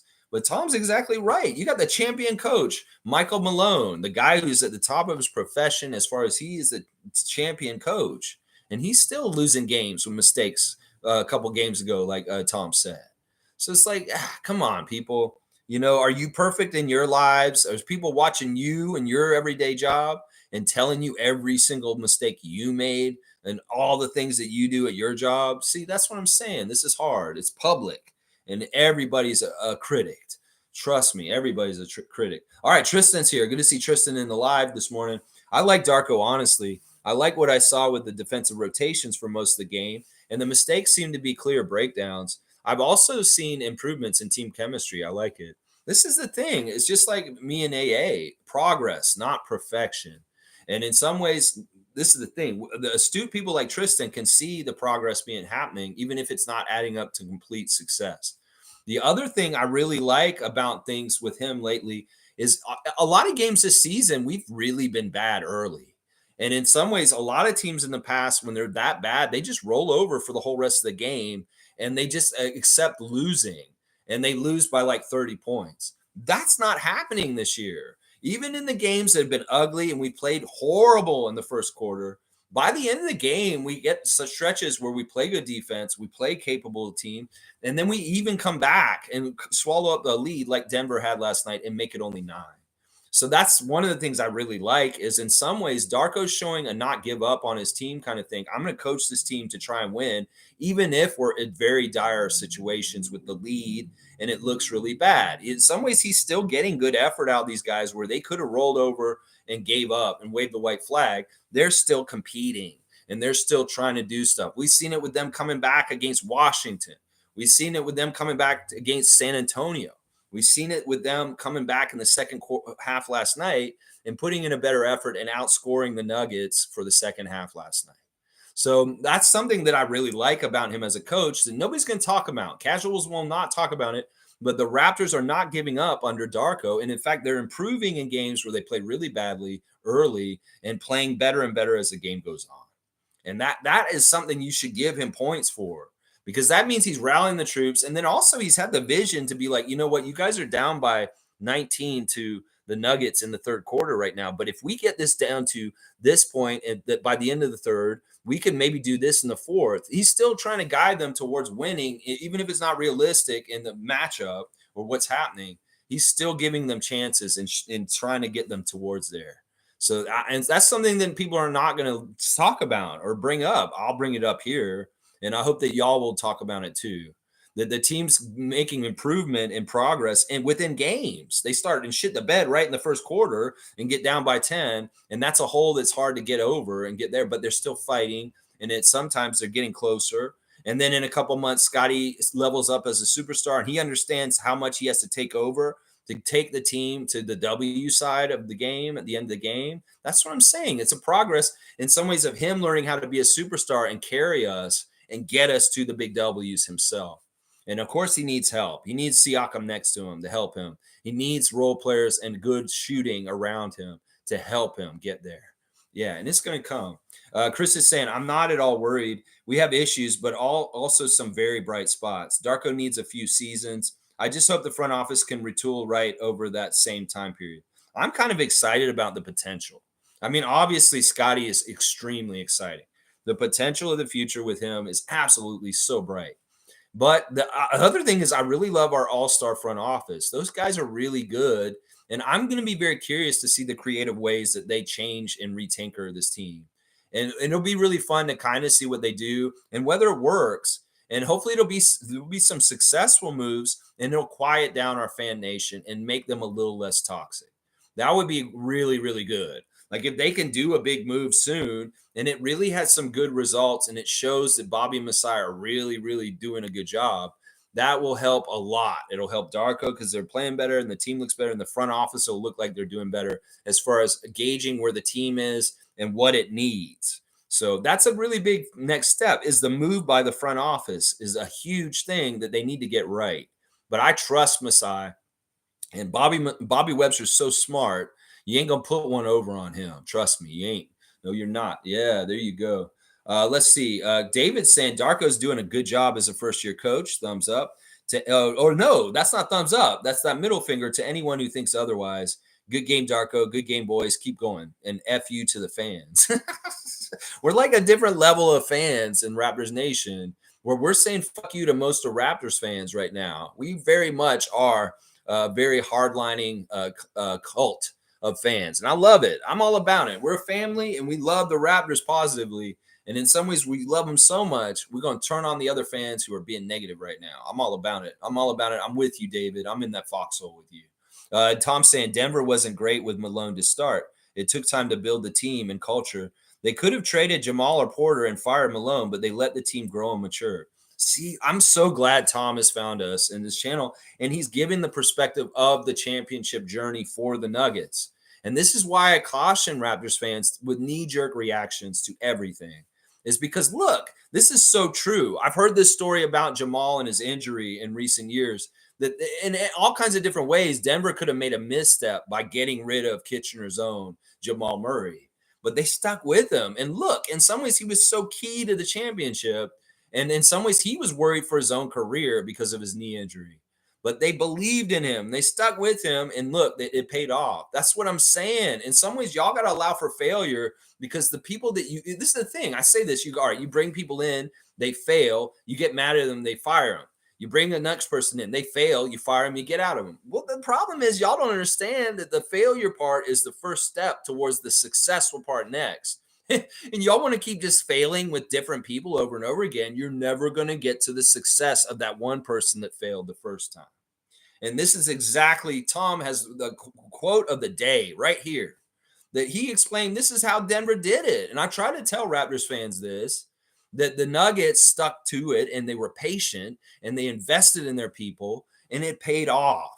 And that's what we have to do again here. I'm so glad that Masai, coming from the Nuggets organization, understands this, The continuity of our team since Masai's been in charge has been fantastic, if not infuriating for change your underwear every day Raptors fans.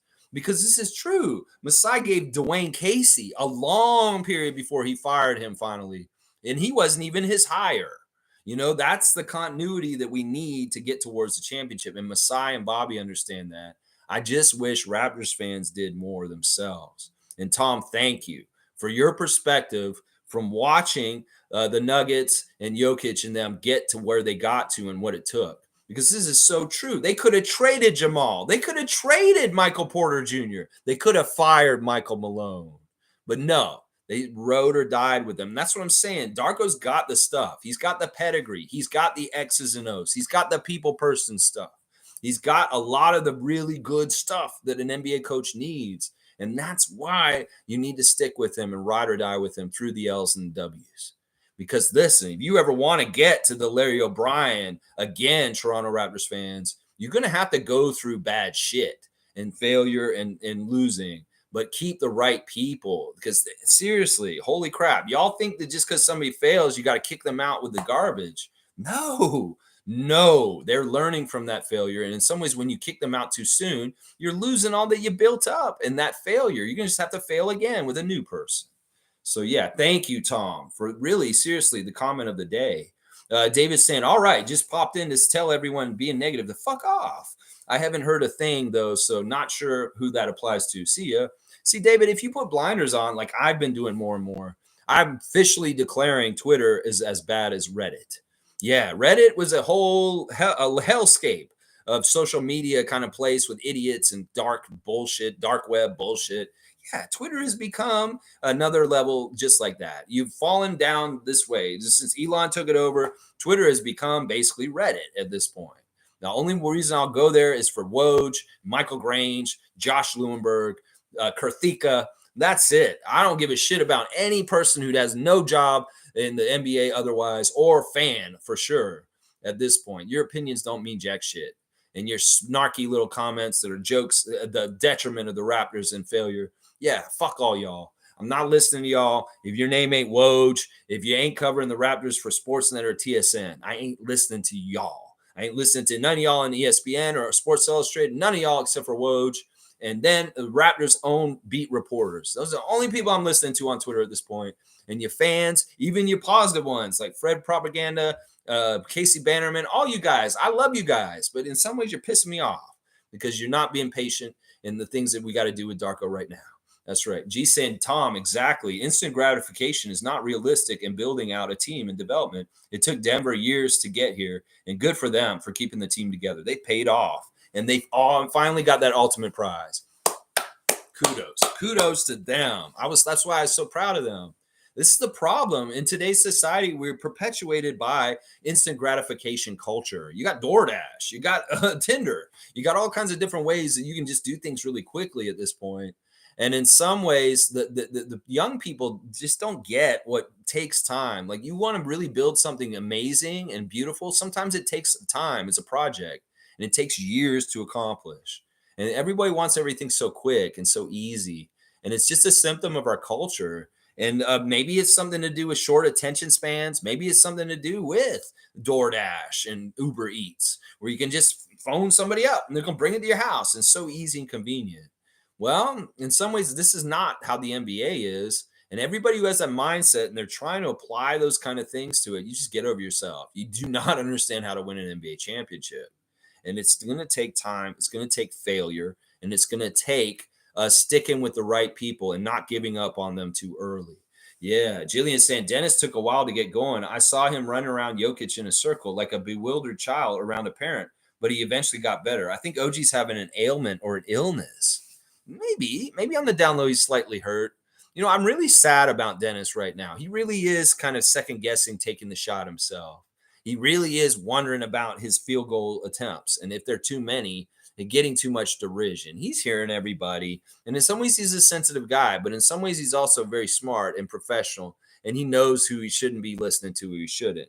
Now, if he feels like the public perception basically in Raptors Nation is that he's playing too much or taking too much offensively, he's listening. In fact, on the Raptors show a couple days ago, he told the guys, I don't care if I score 4 points or 25 points, y'all. I just want to do whatever is best for the team. If you're not listening to Dennis's voice and what he's saying, and you're just making snap judgments about his character, then you are not informed. So go listen to Horace's mouth. Go see him on the Raptors show, even though they're disrespectful to him.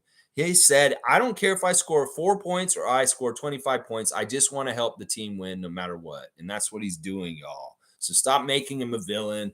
If he has some sort of reputation from his career earlier on in his White Streak days, you need to get over that image of him. He's a different person. And once again, I highly recommend anybody who has a problem with Dennis to go follow him on YouTube and watch his clips. You will see who he is very clearly, and you will respect and love him as one of our Raptors, because the man is an awesome person. He's just a great person. He's a true professional, and we need more people like him on our team.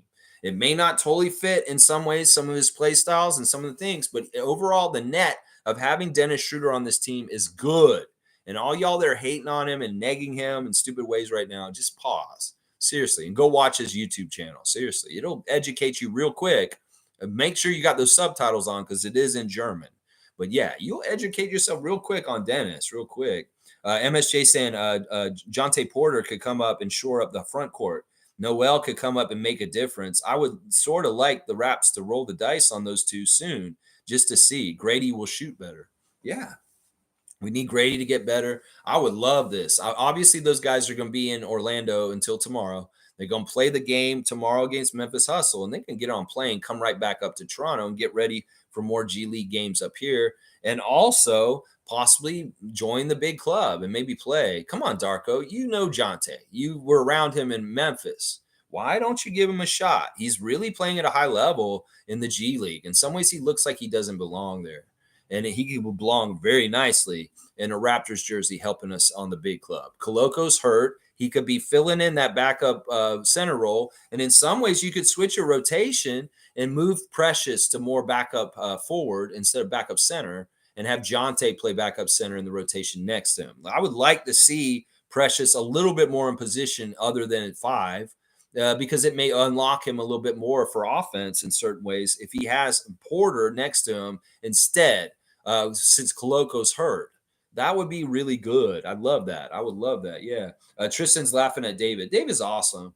David is so awesome. And I am 100% with him on this. Big FUs to any of those Raptors fans that are being half-assed and negative and wrong. It's not helpful to what we're doing right now.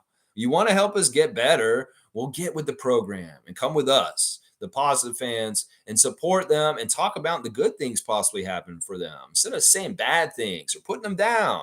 These are human beings and they're badasses, and they get to the highest level of basketball on its birthday. And y'all need to respect that. Y'all will never, ever be one of the top 500 basketball players in the world like these guys are. So seriously, put some respect on them. They're a very small percentage of the people on this earth. And you guys are nowhere near the talent that these guys are, unless you're somebody that played in the NBA or is currently playing in the NBA and you're listening to me. But otherwise, you guys ain't nowhere near Dennis Schroeder. You ain't nowhere near Malachi Flynn and a couple other guys. I know I diss Malachi, but it's frustration. It really is. It's frustration. Tom's saying that, Chris, I would love to see Jonte on the Raptors. He doesn't demand the ball. He can rebound, play defense, passes the ball well, and he can hit the three when needed. That sounds like perfect. That sounds perfect. He's not going to need to have a lot for himself. He can find other ways to contribute to the team without even having the ball in his hands. But his defense blocks, being another target out there where the defense has to worry about his three-point shooting. There's a lot of different things that Jonte could do. Darko, just do it, please. Please. In some ways, I feel like you're being very rigid with some of the things you're doing with rotations and decisions with the roster. And I'd like to see you have a little bit more like a wild card, or I'm going to throw this in or do this. And that would kind of make people guess. Like, seriously, play Garrett Temple in the regular rotation just for the hell of it, because these guys are not playing professionally. Well, put the most professional guys in for a bit and let them be like a little bit more of a level of professionalism and playing the correct way. Garrett Temple would do that if he's out there. In some ways, you have the luxury of these old heads, Thad and Garrett. I know they don't play to a certain level of talent, but they still play basically good, fundamental, ethical basketball. And if these younger guys, the bench or whoever in the starting lineup aren't doing it, take them out and show them how they're supposed to play the game right, especially on his birthday today. Happy birthday, basketball. Yeah, I'll keep saying that. uh, Fiercely saying, growing pains, we will get there. I can't expect amazing results right away, but the effort should at least be present. Yeah, that's one thing. We're going to lose. That's something, but at least they should be trying their asses off. And that's what we're watching for right now, for sure. Let's see. Hoping Yak and OG get out of their slumps. I have faith. Go, Coach Darko. Yeah, in some ways, I'm not worried about Jakob. Jakob, in some ways, is just going to be like sometimes he's not good to play on a certain night. And we just have happened to have a couple games where it just didn't work with him out there. You know, he did okay stuff with Jokic early. Jokic did some funny stuff with him. Let me get a drink real quick. Jokic baited him into that one foul a couple times. So he got Jakob in a little bit of foul trouble. And it was really funny how Jokic does stuff. He kind of is like falling around or bumbling around. And there's that one call that they called on Jakob was not his fault. It was Jokic totally drawing a foul out of him in a little bit of acting job, but it was really good. And it's just what a veteran and a champion would do. So, yeah, I don't know. It's not a very easy matchup, Jokic in general. But if you want to have a big size against him, that's our only guy on the team right now. And that's why Jakob should be protected and valued by Raptors fans because we need the center. I told somebody on Twitter the other day, I was like, do you have a short memory? Do you remember this period of time between when Gasol and Ibaka left and when we got Jakob and how much we struggled with certain things? And why would you tell me that Jakob is not worth it then? If you can't remember the years in between Gasol and Jakob, you can't remember what was going on with us when we had Ken Birch out there playing center. You can't remember Aaron Baines. You can't remember how much trouble we had filling inadequate, legit center against legit centers on the other side. Well, if you can't remember that and you have such a bad memory, then you shouldn't be opining on Jakob Poeltl and whether he's important to our team or not. Because you don't remember the period of time between Marc Gasol and Jakob Poeltl coming back to our team, obviously, and just how much it was hellacious dealing with the center without a true center on the Raptors. So, yeah, that's what I've been telling people is like, look, do you not remember what it was like before we got Jakob last year? Seriously, do you not remember this? That's what I tell people all the time. I'm like, know this, please. Let's see. G saying, for me personally, I'm looking at specific things. Certain players developing chemistry with between players, who wants to win, who has fundamentals. That's right. That's right. In some ways, I'm looking at those are all things I highly value too, G. Once again, G and I are very much alike in the way we think. Chris is saying that's the way to do it. Win losses aren't all that important this year. Yeah, we're going to lose.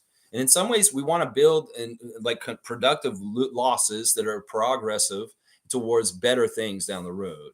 That's a big part of it right there. Tristan saying, yeah, fiercely, I just like to see progress. And that's what I saw.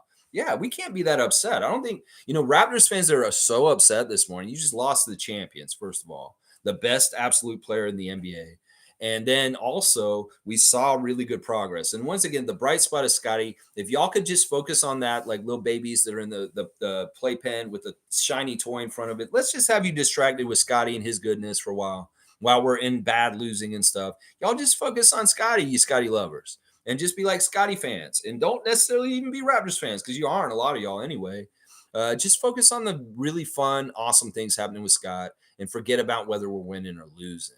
If y'all can do that, some of y'all casuals, maybe you can be happy even though we're losing right now because Scotty's playing so good right now. That's right. Let's see. Tristan saying, yeah, I'd like to see the progress.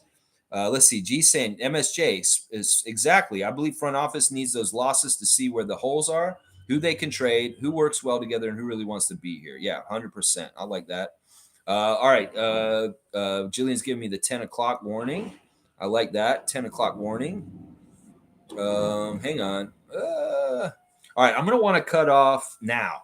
Cut off right now, guys. No more comments, and I'll make sure I get through because I am going to be wanting to watch Survivor.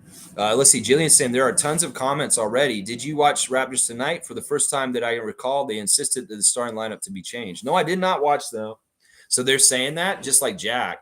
Well, if Jack was on Raptors tonight, he probably just continued what he was saying in the telecast. I mean, I get it, and they may be right, but it may not be Dennis coming out. It could be Jakob. And it could be on a just one night basis. I don't know. I would like to see Darko be a little bit more flexible with matchups for the starting lineup, depending on the team we're playing. And maybe Darko should take Jakob out for one game as a starter. Maybe he should take Dennis out for one game as a starter. But in some ways, I still don't totally trust being Scotty being the point guard from the start of the game. I still don't totally trust that. Let's see. Chris is saying, as a wise man once said, and the Raps should listen, never half-ass anything, always full-ass what you do. I love that. You're getting a dunk for that, Chris. That's great. Yeah, don't half-ass it, full-ass it, and let us do what we got to do. Cool Cat saying, Lex, I wonder if scouts at the games are affecting our players' mojo on the court. It shouldn't at any time. These guys are pros. It's not like OG hasn't been through this before. In some ways, this is all not uncommon.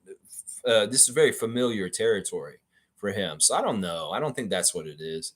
If anything, if they know there's scouts out there, if they're youngsters when they were trying to get into college or the NBA, they play up higher because they know eyes are on them. I know that seemed like what happened with the 905 the other day. They knew everybody was watching at the showcase and they all played at a very high level.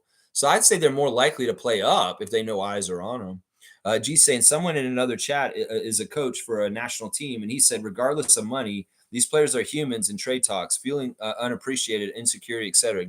Do get to some. This is totally true. Some people dehumanize the players so awfully, like with name calling, with really awful shit, and they really need to realize that these guys are living and breathing with a heart beating human beings. First of all, they're not just superheroes or cartoon characters. These are people in real life, and they are people, and they have all the regular feelings we all have. And then in some ways, people are so out of pocket. Basketball Time Machine just did a piece this week about NBA busts he feels sorry for, and he spotlighted Kwame Brown, Sam Bowie, and Sean Bradley. And he talks about how these guys were really made fun of and put down and treated so badly in some ways as failures. And it wasn't fair to them. In some ways, you can talk about sports failure and how if you fail on the biggest stage, you become a pariah for the rest of your life. And people treat you poorly and they feel like they're allowed to just because you played for their sports team and you failed and you didn't get them what they wanted. That's so screwed up. In some ways, people need to be more humanistic towards the players and understand that they are just like us, everything like us. They have family, they have friends, they have feelings, and people need to remember that. Seriously, I'm all about that right there, G. Jillian saying at Fiercey, Rap sent me a 15% off notification, 2 tickets that are under 200, some under 175. I don't know what your dates are. That's interesting. Yeah, well, they may have trouble selling tickets for a while now. Very much so. I mean, this is going to be an interesting season for a couple different things, for sure.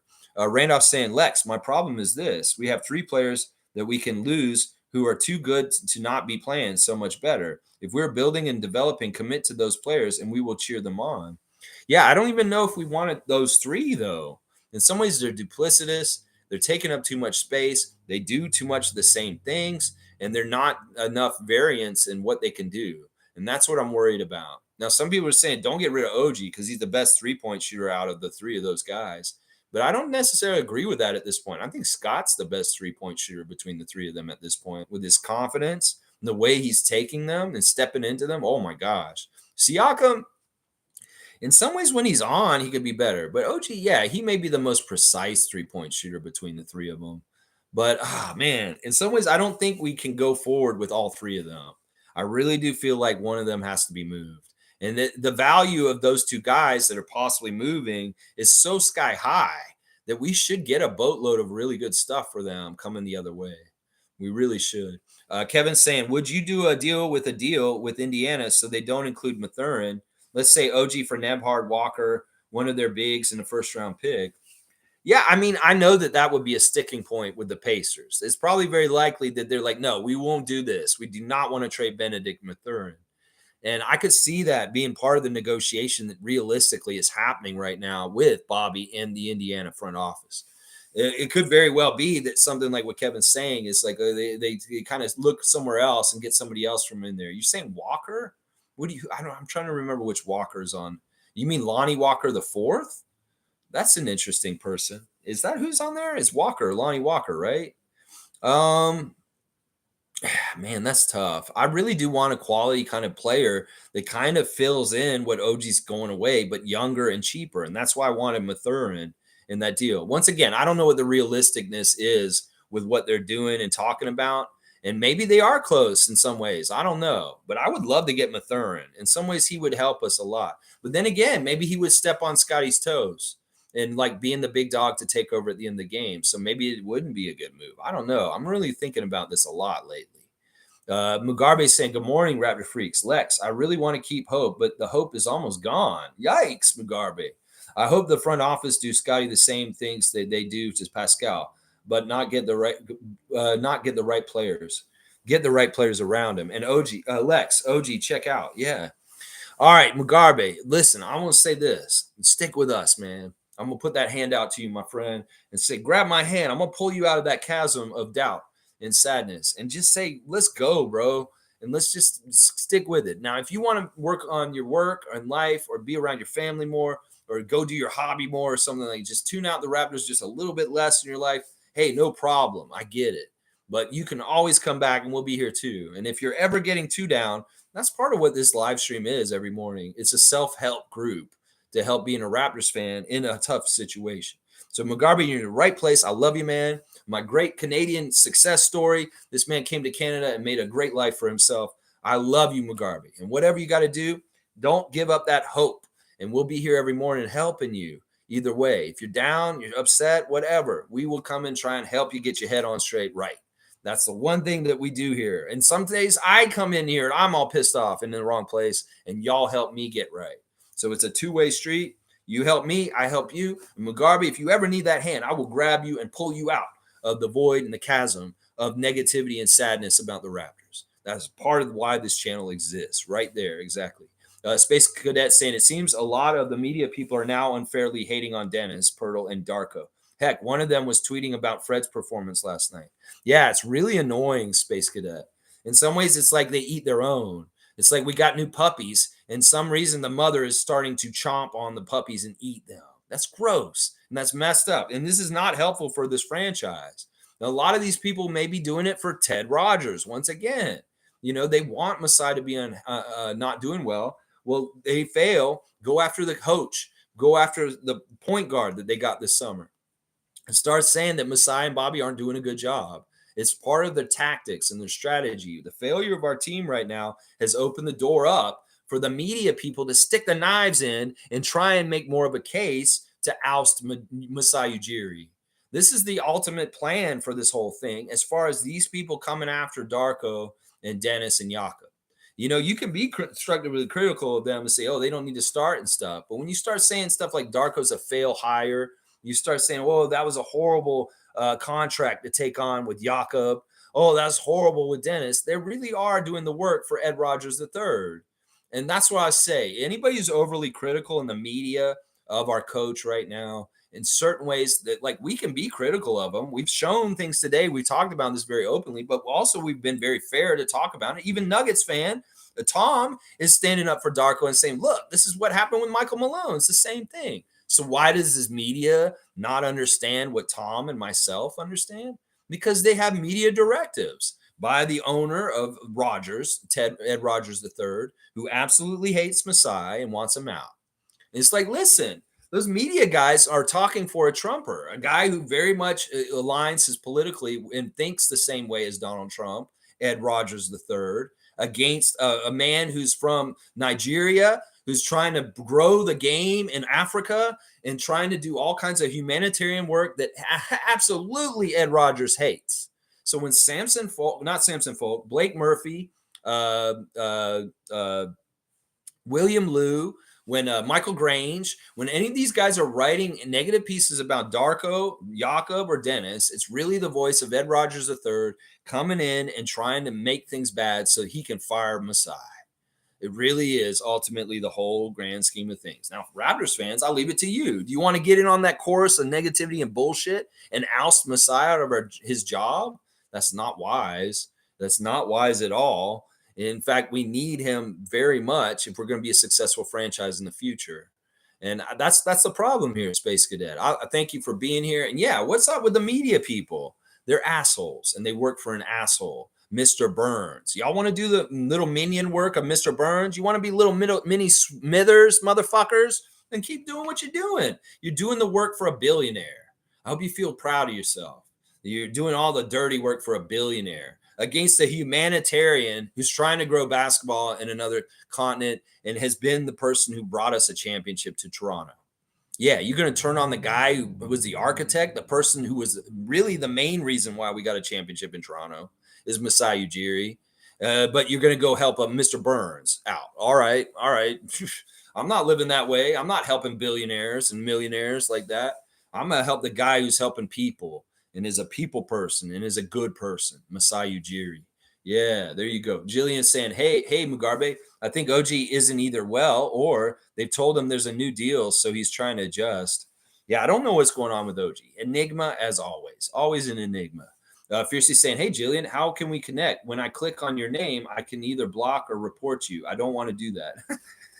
Well, you know what, Fiercely? You guys are both in the Facebook group now. So Jillian is in the Facebook group. She's in the chat. So just find her in our Facebook group. And Jillian, just so you know, Fiercely is Marie. So if you see Marie trying to friend add you on Facebook, that's who it is. So look for Jillian's name on Facebook. She's actually in our Raptor Freak group at this point. And you're in there too. So why don't you just connect through Facebook? That may be the easiest way. Jillian's saying Malachi has improved a bit. Lex, don't worry about those haters because Raptors are not worried about them. Trust me. I love it. I'm going to trust you, Jillian, because you're awesome voice of positivity. And I'm going to give you a dunk at the same time as trusting in you. Yeah, Jillian, you have so many dunks in your little spot on this sheet. I really got to add these up and give you the totals. Maybe I'll do it at the end of the year. And we'll reset for 2024. And we'll declare Kareem Thomas the dunk champion of this channel for New Year's. And we'll reset it every calendar year, the dunk championship. So maybe we'll start over on January 1st. How about that? I'm thinking about that. Yeah. Chris is saying Flynn is who he is, limited, but he's been playing smarter. Hit a couple threes. Yeah, I like those threes he made. Actually led the team in the second half, and I feel we might sign a point guard in the offseason. So many contracts expire. Yeah. I mean, he's up and down. It's really like a stock in the newspaper. He's like, sometimes he's up, sometimes he's down. And lately he's had some real bright spots. I'll give him that. Carlos saying one thing for sure. We now have Kawhi, Giannis, and Scotty. This is a massive third year. Yep. Yeah. Massive third year leap. And I agree, Carlo. This guy, in some ways, we're looking at the stats for Giannis in his third year, Kawhi in his third year. And you see that Scotty is there, if not just a little bit above those guys in this year now. And some of the lines he's putting up are monster stat lines that most people cannot accomplish. With that, his athleticism and his skill, his whole box of tricks, he can do stuff that not many people can do in this league other than Giannis, maybe LeBron, Jokic, people like that. Dana saying, good morning, everyone. Good morning to Canadian Dana. Always happy to see Dana. Jillian saying, Lex, Gary just got a double-double. Not even Scotty's consistent.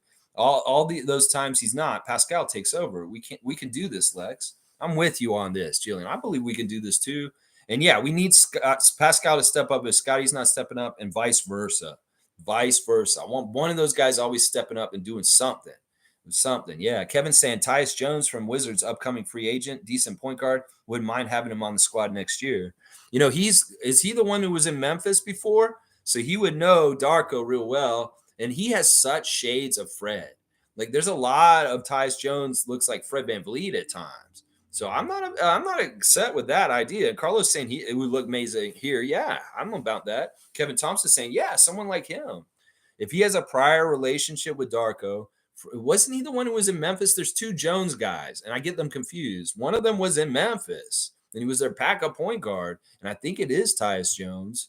And if we can save him from the Wizards, he'd be eternally grateful, I'm sure. We can save him from the Wizards, he'd be very happy, and especially if he's linked up with a coach he likes, like Darko. I'm all for a Tyus Jones on the Raptors. I've seen him. He's a baller, and he cares, and he's in the vein of Fred VanVleet. Let's see. Trevor saying the rest of my crew, it will be flying in today. We're all on one floor together. Awesome. Trevor J, you get those Raptors fans to Philadelphia and get you down to Wells Fargo and wish you safety and fun and hopefully a Raptors victory. We'll have to see. Jillian's saying if OG's doing well, then being benched the second half, okay, maybe it's an ailment or an illness. Guy's so private. It sounds amazing, Trevor J. Yeah, I thought he looked like he'd been crying, and there was a big chunk of the second half that OG did not get minutes. I wasn't even sure he was going to come back in because it seemed like he might have benched him for the second half. But he did come in the fourth, and he did get some good minutes. Carlos saying this team is really frustrating. You have the first half where it was mostly lazy turnover basketball. Then you have the second half comeback where you get this vision.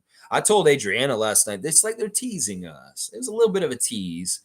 Coming back. Maybe they can make it happen against Denver. It was a tease. They almost came back, I guess. Jillian's got me out at 10:30. Yeah, drink water. Jonesy stated a Jokic play where the ball rolls around the rim 4 times before he puts it in, and it's normal because he's 7 foot, so there's nothing anyone else can do about it. He is really good. Oh my gosh, he's so good. And he's such a joy to watch. Igor's here. Good to see Igor. Hope Malachi's head better after bouncing off the floor and he lost his shoe. That was a weird little play, wasn't it, Igor? Yeah, I didn't realize he hit his head so hard and he was down for a bit. And then he got back up and he didn't have a shoe on. He was running around. And it's like he didn't notice he had the shoe on. And then he had to run back and get the shoe and put it on all within like seconds because the game was resuming. Yeah, I was like, that was a crazy little play. Yeah, he got his head knocked a little bit. And then he changed his shoes. Somebody was shooting free throws and he went to red shoes from the white shoes. Yeah, very interesting shoe stuff with Malachi Flynn last night. Carlos saying, I like Darko a lot. I don't care what the haters say. I think he's our pop. We just got to get through this initial. It's like the take to phase. It's like we've got to take to him. And in some ways, Nick was real easy to take to because he just won like crazy right away in the championship year. And this is not the same. And maybe some Raptors fans are remembering that and they're like, well, this is not good because it's like so easy for Nick. Well, you got to understand what Nick was dealing with Kawhi Leonard and Marc Gasol, not Marc Gasol, but Serge Ibaka and guys like that on his team, Kyle Lowry. In some ways, Darko doesn't have as advanced a team that has their shit together as Nick did. So anybody comparing those two, you can't. And I love what you're saying. I like him a lot too. And I want him to get through this tough initial phase where it's tough and he's setting everything up and fans will get some more trust in him, hopefully sooner than later, because that's going to be hard. If we're going to have a certain percentage of the Raptors fans that don't like him and they're going to be whining and second guessing him and putting him down all the time, that's not helpful. So in some ways, we need him to be very successful. So they'll shut up. There's a track record that shows he's a good coach, and then they don't have a leg to stand on. That would be great. Let's see. Kareem saying, I think I'm just becoming numb at this point. Well, that's fine. That's what they need to do when they get in there and they drill your cavities. They got to numb you up, Kareem. And in some ways, we got to drill some cavities and get some fillings. Yeah, we're going to drill some stuff out. And then we're going to get that filling and fill it in with something new in a trade. So, yeah, it's good you got your Novocaine, Kareem Thomas. Get numb because we got to fill some cavities. That's right. We're going to cut them out and then we're going to fill. That's right. That's right. Very numb. Very numb. I'm feeling numb. Too much is not enough. Feeling numb. I have become comfortably numb. Yeah, you got me to do a YouTube Pink Floyd smash up. Yeah. All right, let's go. Cool Cat saying, after years of seeing Lowry's high IQ and floor management skills, any other point guard will be judged at that standard. Fans have a standard and get outraged. How much with they explode in tearing it down. Somebody's saying on Twitter last night that we have the worst point guard that we've had since like 2008 or something. Like we have the worst point guard stuff right now. That's bullshit. That's absolute bullshit. Whoever said that, it was a media person too. I was like, what the fuck is that take? We have the worst point guard right now that we've had since the 2008 or something like that is what they said. Oh my gosh. They really, really don't understand things right now. They really, really don't. We do lack Fred VanVleet or Kyle Lowry right now. Malachi did not take the apprentice role and progressed fast enough to be that guy. It's like Fred leaves in free agency by now. We were kind of hoping Malachi would be ready by now. That's why, once again, I blame Flynn. Flynn was supposed to take the keys from Fred, and he should have been chomping at the bit to take more and more from Freddie the last 3 years. And now that he has it, yeah. In some ways, it's Malachi's fault. I'll say that right now. He was supposed to be the understudy to Fred that was the understudy to Lowry. Then the lineage of the great point guards that we were supposed to have is Flynn's fault. I'll keep saying it. Bryce is saying, I will expect the team to continue to build it up until we get that depth we need. I don't think I want to give OG 40 million. No, no, no, no, no. We don't want to pay OG that much. Seriously, especially since he's inconsistent. No, I completely agree with that. With that being said, let's make the Pacers trade. Nembhard, Smith, Nwora, and 2 firsts. That's an interesting package. So now you're saying Jalen Smith with Nwora. Nwara's an interesting player. He's very scrappy. He's annoying to me. And then 2 firsts. I don't know. I like what you're saying here, Bryce. I don't know if that's realistic what the Pacers are offering, but I don't know. We'll have to see. Once again, we can only speculate on trades and kind of hope. And I think Indiana is a very realistic trade partner with us. I really do. They have problems with their team with defense, and they need more defensive shoring up. And that's why it makes sense that they would want OG. Fiercely saying Lex has a great point. If we hit our shots and execute Darko's schemes and play correct, there would be less trade talk and who to start on our bench. Darko would look good. Yeah, I don't know if anybody on the team hates Darko and they're trying to submarine us and make us look bad so that he looks bad. I don't know what it is. Sometimes I worry that Gary's missing shots on purpose for some weird selfish reason because he's a Rich Paul client. No, seriously, he's clutch. And I worry about that. As far as like, Gary, you're missing free throws this year. Are you shaving points? Are you trying to make us lose? Is what I'm wondering. Right now. Carlos saying in NBA, teams don't change in a blink of an eye. You have to build the foundation. It takes years, and we finally have our superstar with Scotty. Exactly. And everything should be orbiting around the sun that is Scotty Barnes. And we are going to see more and more of that, Carlo, as time goes on. Bryce is saying we just have to look at this year as year one and forget the past. Exactly. This is the first year of the Darko era. The Nick Nurse era is over. The Casey era is way long gone. Sam Mitchell era, way, way long gone. This is the Darko era, and it's a new time. That's right. Did you give Tom a dunk? Not sure what an alley-oop is. Oh, that's you throwing it to him. Just like who was it that threw the alley-oop to Scotty last night? It was Precious, right? Didn't Precious throw a nice alley-oop to Scott at one point? That's what it is. We'll give Tom a dunk. It'll be Tom's first dunk coming in. So I'll put Tom on the spine here because I'm running out of room on the page. Yeah, Porter. I'm going to say Tom Porter. He's like family with the Porter family. Tom Porter of the Porter family. Yeah, because we got Tom Duke too from before. Let's see. Carlos saying if OG is failing his test, how about Pascal? He'd be a part of our future? Yeah. I love Siakam, and I think that there's a lot of pedigree to Siakam with his accomplishments. And the linkage to the first championship is important. It very much is. I highly value it. Cool Cat saying, I hope fans see players as humans and not post on social media. Players are not robots. It takes a lot to enter the NBA. It takes even more to stay in the NBA. It breaks my heart, especially good players, to hate. Yeah, it's annoying. In some ways, Dennis doesn't need all this. Jakob is a nice guy.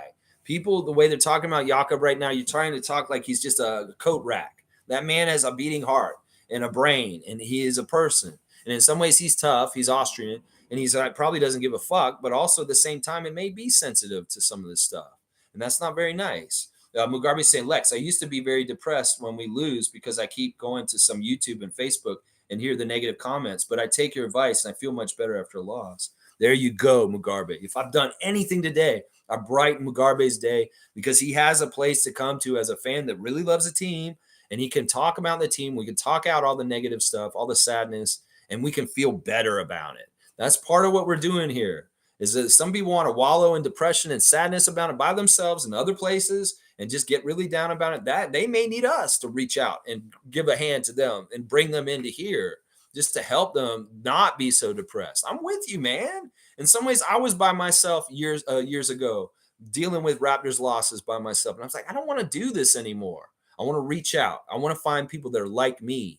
And I want to have a community so that we can be there for each other in a supportive way. And that's part of what this is, Mugabe. I'm here for you every single day, 9:30. Every day. You got to stand in a point with me and the other psychiatrists that sit here with us. That's right. Jillian saying it, Carlo talks on Pascal to stay. Love to see Siakam stay. He's the one I want to keep. Fun guy saying, laugh out loud. We've been through building through the bad like Denver to win a championship. This is not the same. Laugh my ass off. This is just bad and failure. And there's no championship in this blueprint or trajectory. Boo, boo, fun guy. Boo, fun guy not being very fun today. Come on, fun guy. That's too negative. That's not the right talk. I'll give you a strike just for that. No, this is a championship blueprint. It's just it's really early and it doesn't look exactly right. Trust me, we were this bad around when Casey and Kyle and DeMar just showed up, and we were trying to figure things out. It's just, we're way back there. We're right near where the Rudy Gay trade happened, like just before it, maybe. Then maybe this trade that we're about to do will be just like the Rudy Gay trade. What if we trade OG just like we traded Rudy Gay? And we get 3 or 4 really good players like we did at the time that just bolstered our team. And then that just started the catapult towards a championship. It could very well be, fun guy. We're in the pre-Rudy Gay cycle of our first championship right now. And the trade that they're going to do in the next month is going to be like the Rudy Gay trade. And it's going to be a catalyst towards our championship blueprint that you cannot see right now. How about that? Can I sell you on that, fun guy? How about that?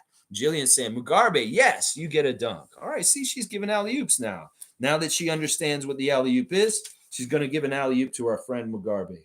There you go. I like it. Carlos saying, hopefully we get some good news soon. Yeah, I think we're going to get some trade or something good, and it's going to look good, and everybody's going to be happy. Let's see. I jumped ahead. I want to make sure I get all the comments. And you guys make sure you don't comment anymore because I got to get done. I've got it's almost 11:30. I don't want to be on past noon. Let's see. Hang on. I was at Carlo and Mugabe and Jillian. Okay, that's the one that I saw. That's what I saw that.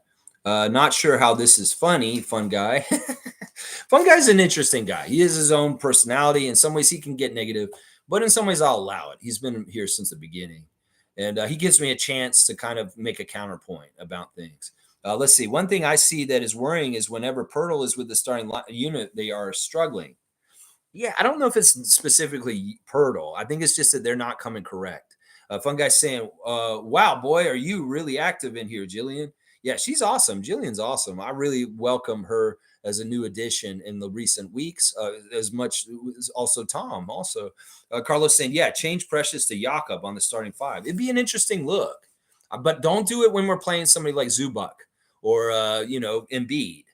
We're going to play Embiid tonight. We need Jakob out there to start tonight. Yeah, or not tonight, tomorrow night.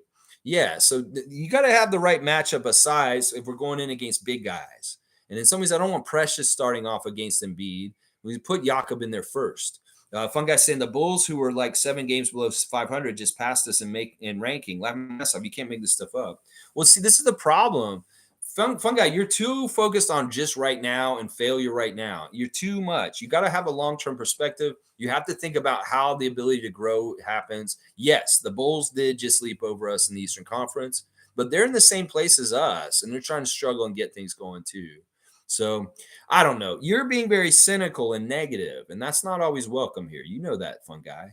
You know that. We want to see a bright future, and we're going to talk about bright things coming in the future. We're not going to talk about negative things coming in the future. What's the point? We want to strive to achieve and go for good things. And if you aim at the bad things, well, that's where you'll go. And that's why you saying that is not what I want to hear, because I want to talk about how we're going to get it going the right way. That's right. Let's see. Fun guy's saying, pass this in the standings. Yes, I know that. Hey, we're not making stuff up. I see what you're seeing too, but I see a lot more in other places too. You know what, fun guy? Just focus on Scott. Don't worry about the team standings. Don't worry about our wins and losses. Just focus on Scotty, fun guy, all right, for a while, and you'll feel more positive. How about that? Just look at him, all right? Carlos saying Bulls identified the problem as LaVine, and now they're trending up. There you go. Zach LaVine was the problem. Why do we want him here? Why do we want him here, Shaq Lindsay? Let's see. Jillian's giving me the 11 o'clock drink water. All right, let me do that. I'm going to listen to her. Okay, fun guy saying, so don't trade for Zach LaVine. Noted. That's funny. Jillian saying, Lex, based on what you're saying, Darko is in his head. Time will be key. Darko is in whose head? Whose head? I'm not even sure. Maybe OG? I don't know. NBA Quick Takes is here. Respect, Lex and Rat Freaks. Let's get it. Y'all give a follow to NBA Quick Takes.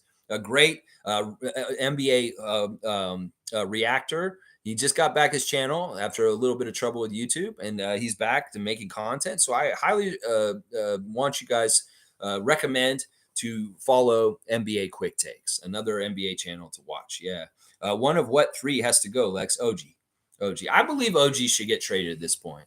I think he's too clunky. He's too slow and clumsy in some ways. I have no faith in him in the half court as far as going to the basket. Sure, he's a good 3-point shooter. He's an excellent two-way, a great defender. But in some ways, we have other guys that are just as good. And he's the premier one. He's the one that's been primed up with all kinds of trade value. And in some ways, I could see us turning him into like a Rudy Gay trade right now and getting some really good quality players for one really good player like him. And yeah, we go and we build behind Barnes and Siakam. We reinvest in Siakam and we keep Barnes, obviously, as our centerpiece. And we just get a couple of better role players, a very good 3-point shooter. I've been touting this Indiana trade for OG to get Buddy Hield coming back to the Raptors and some other pieces like Nembhard. That would be fantastic. So that's kind of what I'm looking at right now, NBA Quick Takes, just so you know. Jillian saying at Carlo, Pirtle has started before and was good when he started. He has the best field goal stats in the NBA. Yeah, listen, he may have just hit a rough patch right now. It's not like players are going to play consistently the whole year. Jakob has been sensational most of the season already. It's just Janet Jackson, you got a short-term memory. What have you done for me lately? Kind of bullshit's going on right here. And that's the same thing with Dennis, too. Both of them started really, really well and played badass basketball for the first month or and a half of the season. And they've kind of fallen off in the last couple of weeks. Well, if we want Dennis to come back and have confidence, y'all stop overanalyzing him. If y'all want Jakob to play better, well, he will. It's just that he may be on a little, it's a natural biorhythm to all players in the league. And that's what's going on here. All right, I'm at 2 hours. So she's coming to give me the cue card to say, I got to wrap it up. G saying Sixers are eyeing OG and Levine. They can do whatever they want. I don't think that if Nick Nurse got OG, that'd be weird. That'd be weird at this point. Let's see. Carlos saying Pirtle's struggling lately, though. Darko says he'll have a one-on-one. Yeah, he's going to be a good coach. He's going to keep communication open. And this is the thing. Scotty's saying that the things are still positive on our team. That in his interview after the game, that people are still very positive and keeping it together, and they're being supportive, and they're being communicative, and everybody's talking, and everything's out in the open, and things are good. They're together, and they're positive. A lot of the stuff that people are misreading or looking into on the outside is not happening. It's just like last year. They were very much a good, tight unit. It's just uncomfortable and weird because they weren't winning. And it's kind of similar in that way. But Scotty said that they're keeping it positive. They believe in Darko. They believe in the vision that he has as a coach. And they're going to keep trying to get better and better in progress. So I'm going to listen to Scott because in some ways he's in charge. It's his team. And we want him to succeed. And if he's happy and he's saying Darko's doing good things and he's positive about things that are happening, even though we're losing, then that's all that matters. We need Scotty to be happy and positive about things. I don't give a shit if Raptors Nation is. It's as long as Scotty is, and he is. All signs are saying. He said it again last night. I really like what we're doing. We're not winning yet, but I can see where we're going to get to it. Let's see. Mugabe is saying good morning to Jillian and hi. And let's see. G saying, I didn't want to put this out there. It's like speculation on my part, but I think OG likes Nurse's system as he thrived defensively. I think the Sixers think they have a chance to sign him if he's traded there. Well, who knows? That could be. I don't want to wish this for them. It's not good to have Nick having that weapon again. So if I was Masai, I'd maybe try and trade him to Indiana. Don't go near Philadelphia. I mean, what is Philadelphia sending our way if they want to trade with us? That's the other thing I'm wondering. I would like Maxey. How about that? You want to trade Maxey to us? We'll take Maxey if you really want OG. That's kind of how I look at it now at this point. We'll give you more than just OG if you can give us Maxey. But yeah, who the fuck do we want from them otherwise? What, a discount OG in the other way? Like Kelly Oubre? Fuck that. Fuck that. I'd rather keep OG than get discount OG coming the other way. Or Maxey. I want Maxey if we're going to trade with them. Fun guy saying Sixers don't have shit. But then again, our front office has given up 2 first-round picks the last 2 years for Thad Young and Jakob. Laugh my ass off. You never know. Anyway, you're flirting with more strikes, but I'm not going to strike you out. Carlos saying, do we have any prospect we want from the Sixers? Exactly.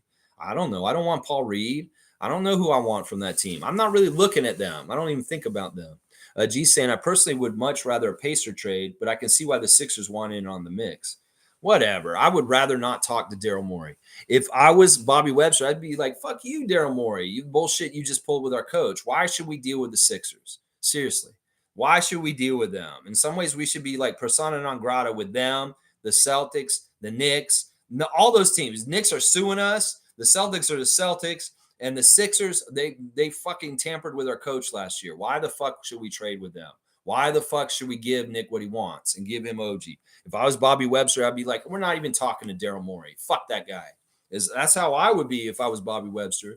Yeah. Let's see. Jillian's saying, what if they start Scotty for just a few minutes, then put him on more and more and more towards the final? Okay.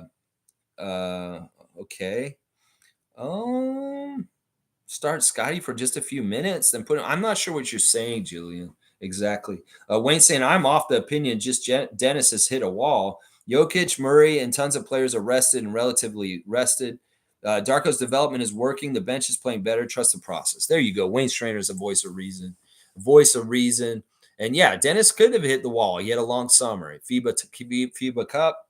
And Wayne said this before, that he still thinks that Dennis is lagging right now, partly because he's tired, because he didn't have much of a summer off. Yeah, that makes sense. Jillian's saying, no Mo today. Mo's here. She's here. She's checked in. I don't know. She's here. Yeah, there she is. You get a dunk to Wayne. Yeah, all right. I like that. She's filling in for Cowboy right now. Wayne's getting a dunk from Jillian because Cowboy's not here throwing his lobs like crazy. Where is Wayne on this list? I know he's on here. I've had given Wayne dunks before. Where is Wayne? Man, my list is so messy. I'm going to have to rewrite it. It's very messy at this point. It's really hard to find people. There's Wayne. There's Wayne right there. All right. Yeah, we got that marked. Okay. Okay. I'm getting Logical Raptors fans nostalgia. Well, I miss Logical Raptors fanatic. Can we get him back, please? If you know him, fun guy, get him back here. We need to talk to him. Jillian saying hi, Mo. Cool Get saying, Lex, my opinion, let's not talk about trade scenarios on this channel. Players hate trade discussions. They have admitted that it makes them anxious and nervous. Uprooting is hard emotionally. I'm with that. And that's generally normal rule. But we're kind of in a very much a flux position where we are probably going to make a trade. And it's worthwhile to talk about it and kind of like, but I don't really have any designs about what the trade should be. And I'm not upset about what they do. In some ways, that's the difference. I don't know. We could over speculate trades and it would just be useless content and annoying. I get what you're saying, but it's just realistic right now because of where we're at presently with the team.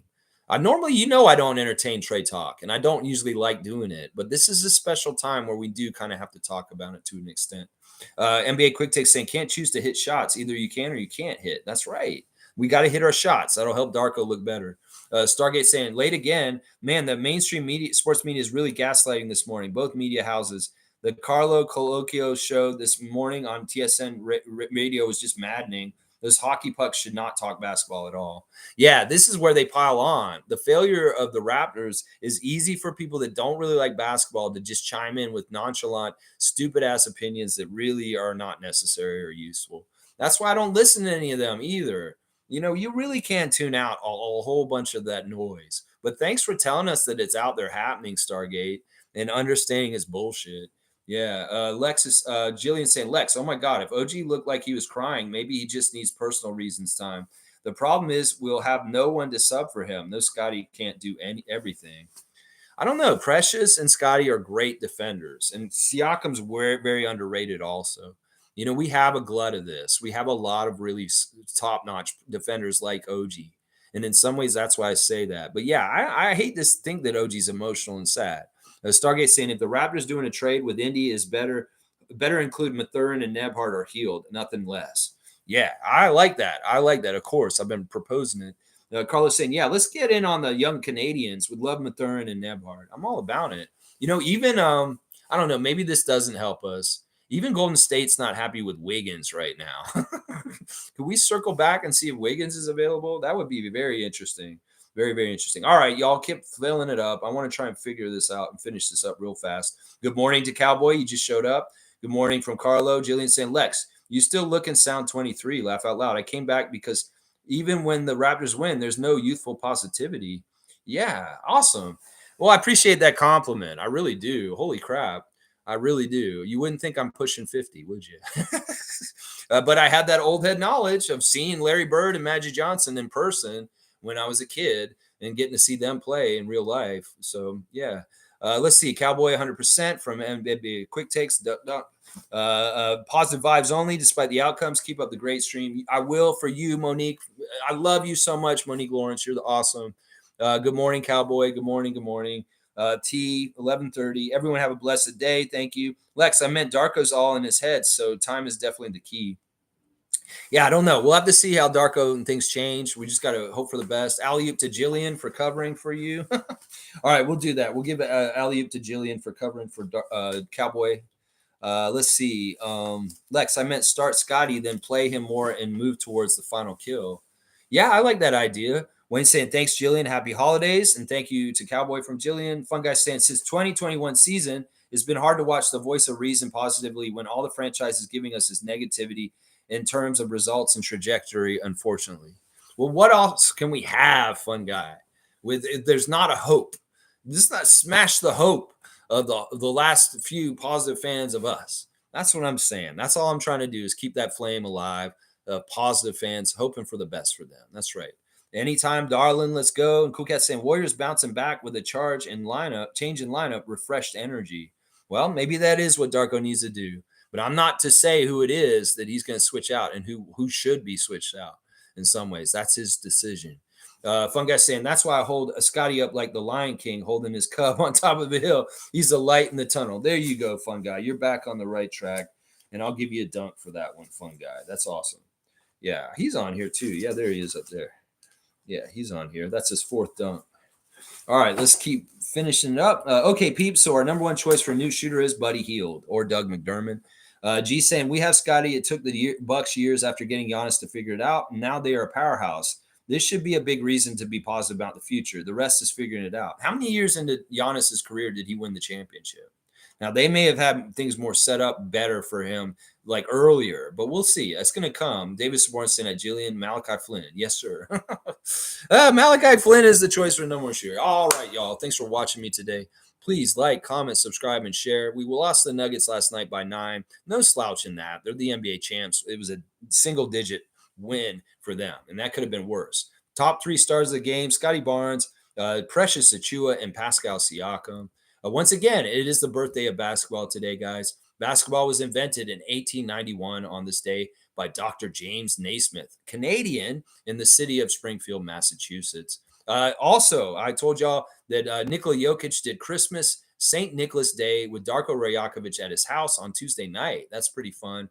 I'm not going to do the Instagram stories. They're not that interesting. Also, just real quick, we had Siyesh Mehta as a referee last night. The refs were messed up. That call that was a foul on Dennis that couldn't be challenged was bullshit. That was absolute bullshit. That was obviously a foul on Dennis. Dennis got fouled. And Siyesh Mehta and James Capers Jr., you guys are assholes. And then Siyesh is getting a lot of flack from Dylan Brooks and Ime Udoka for throwing them out the other night. And this is what Dylan Brooks said. I'm sick of refs being right in front of the play and not making calls and then compiling it with a bailout call like a flop.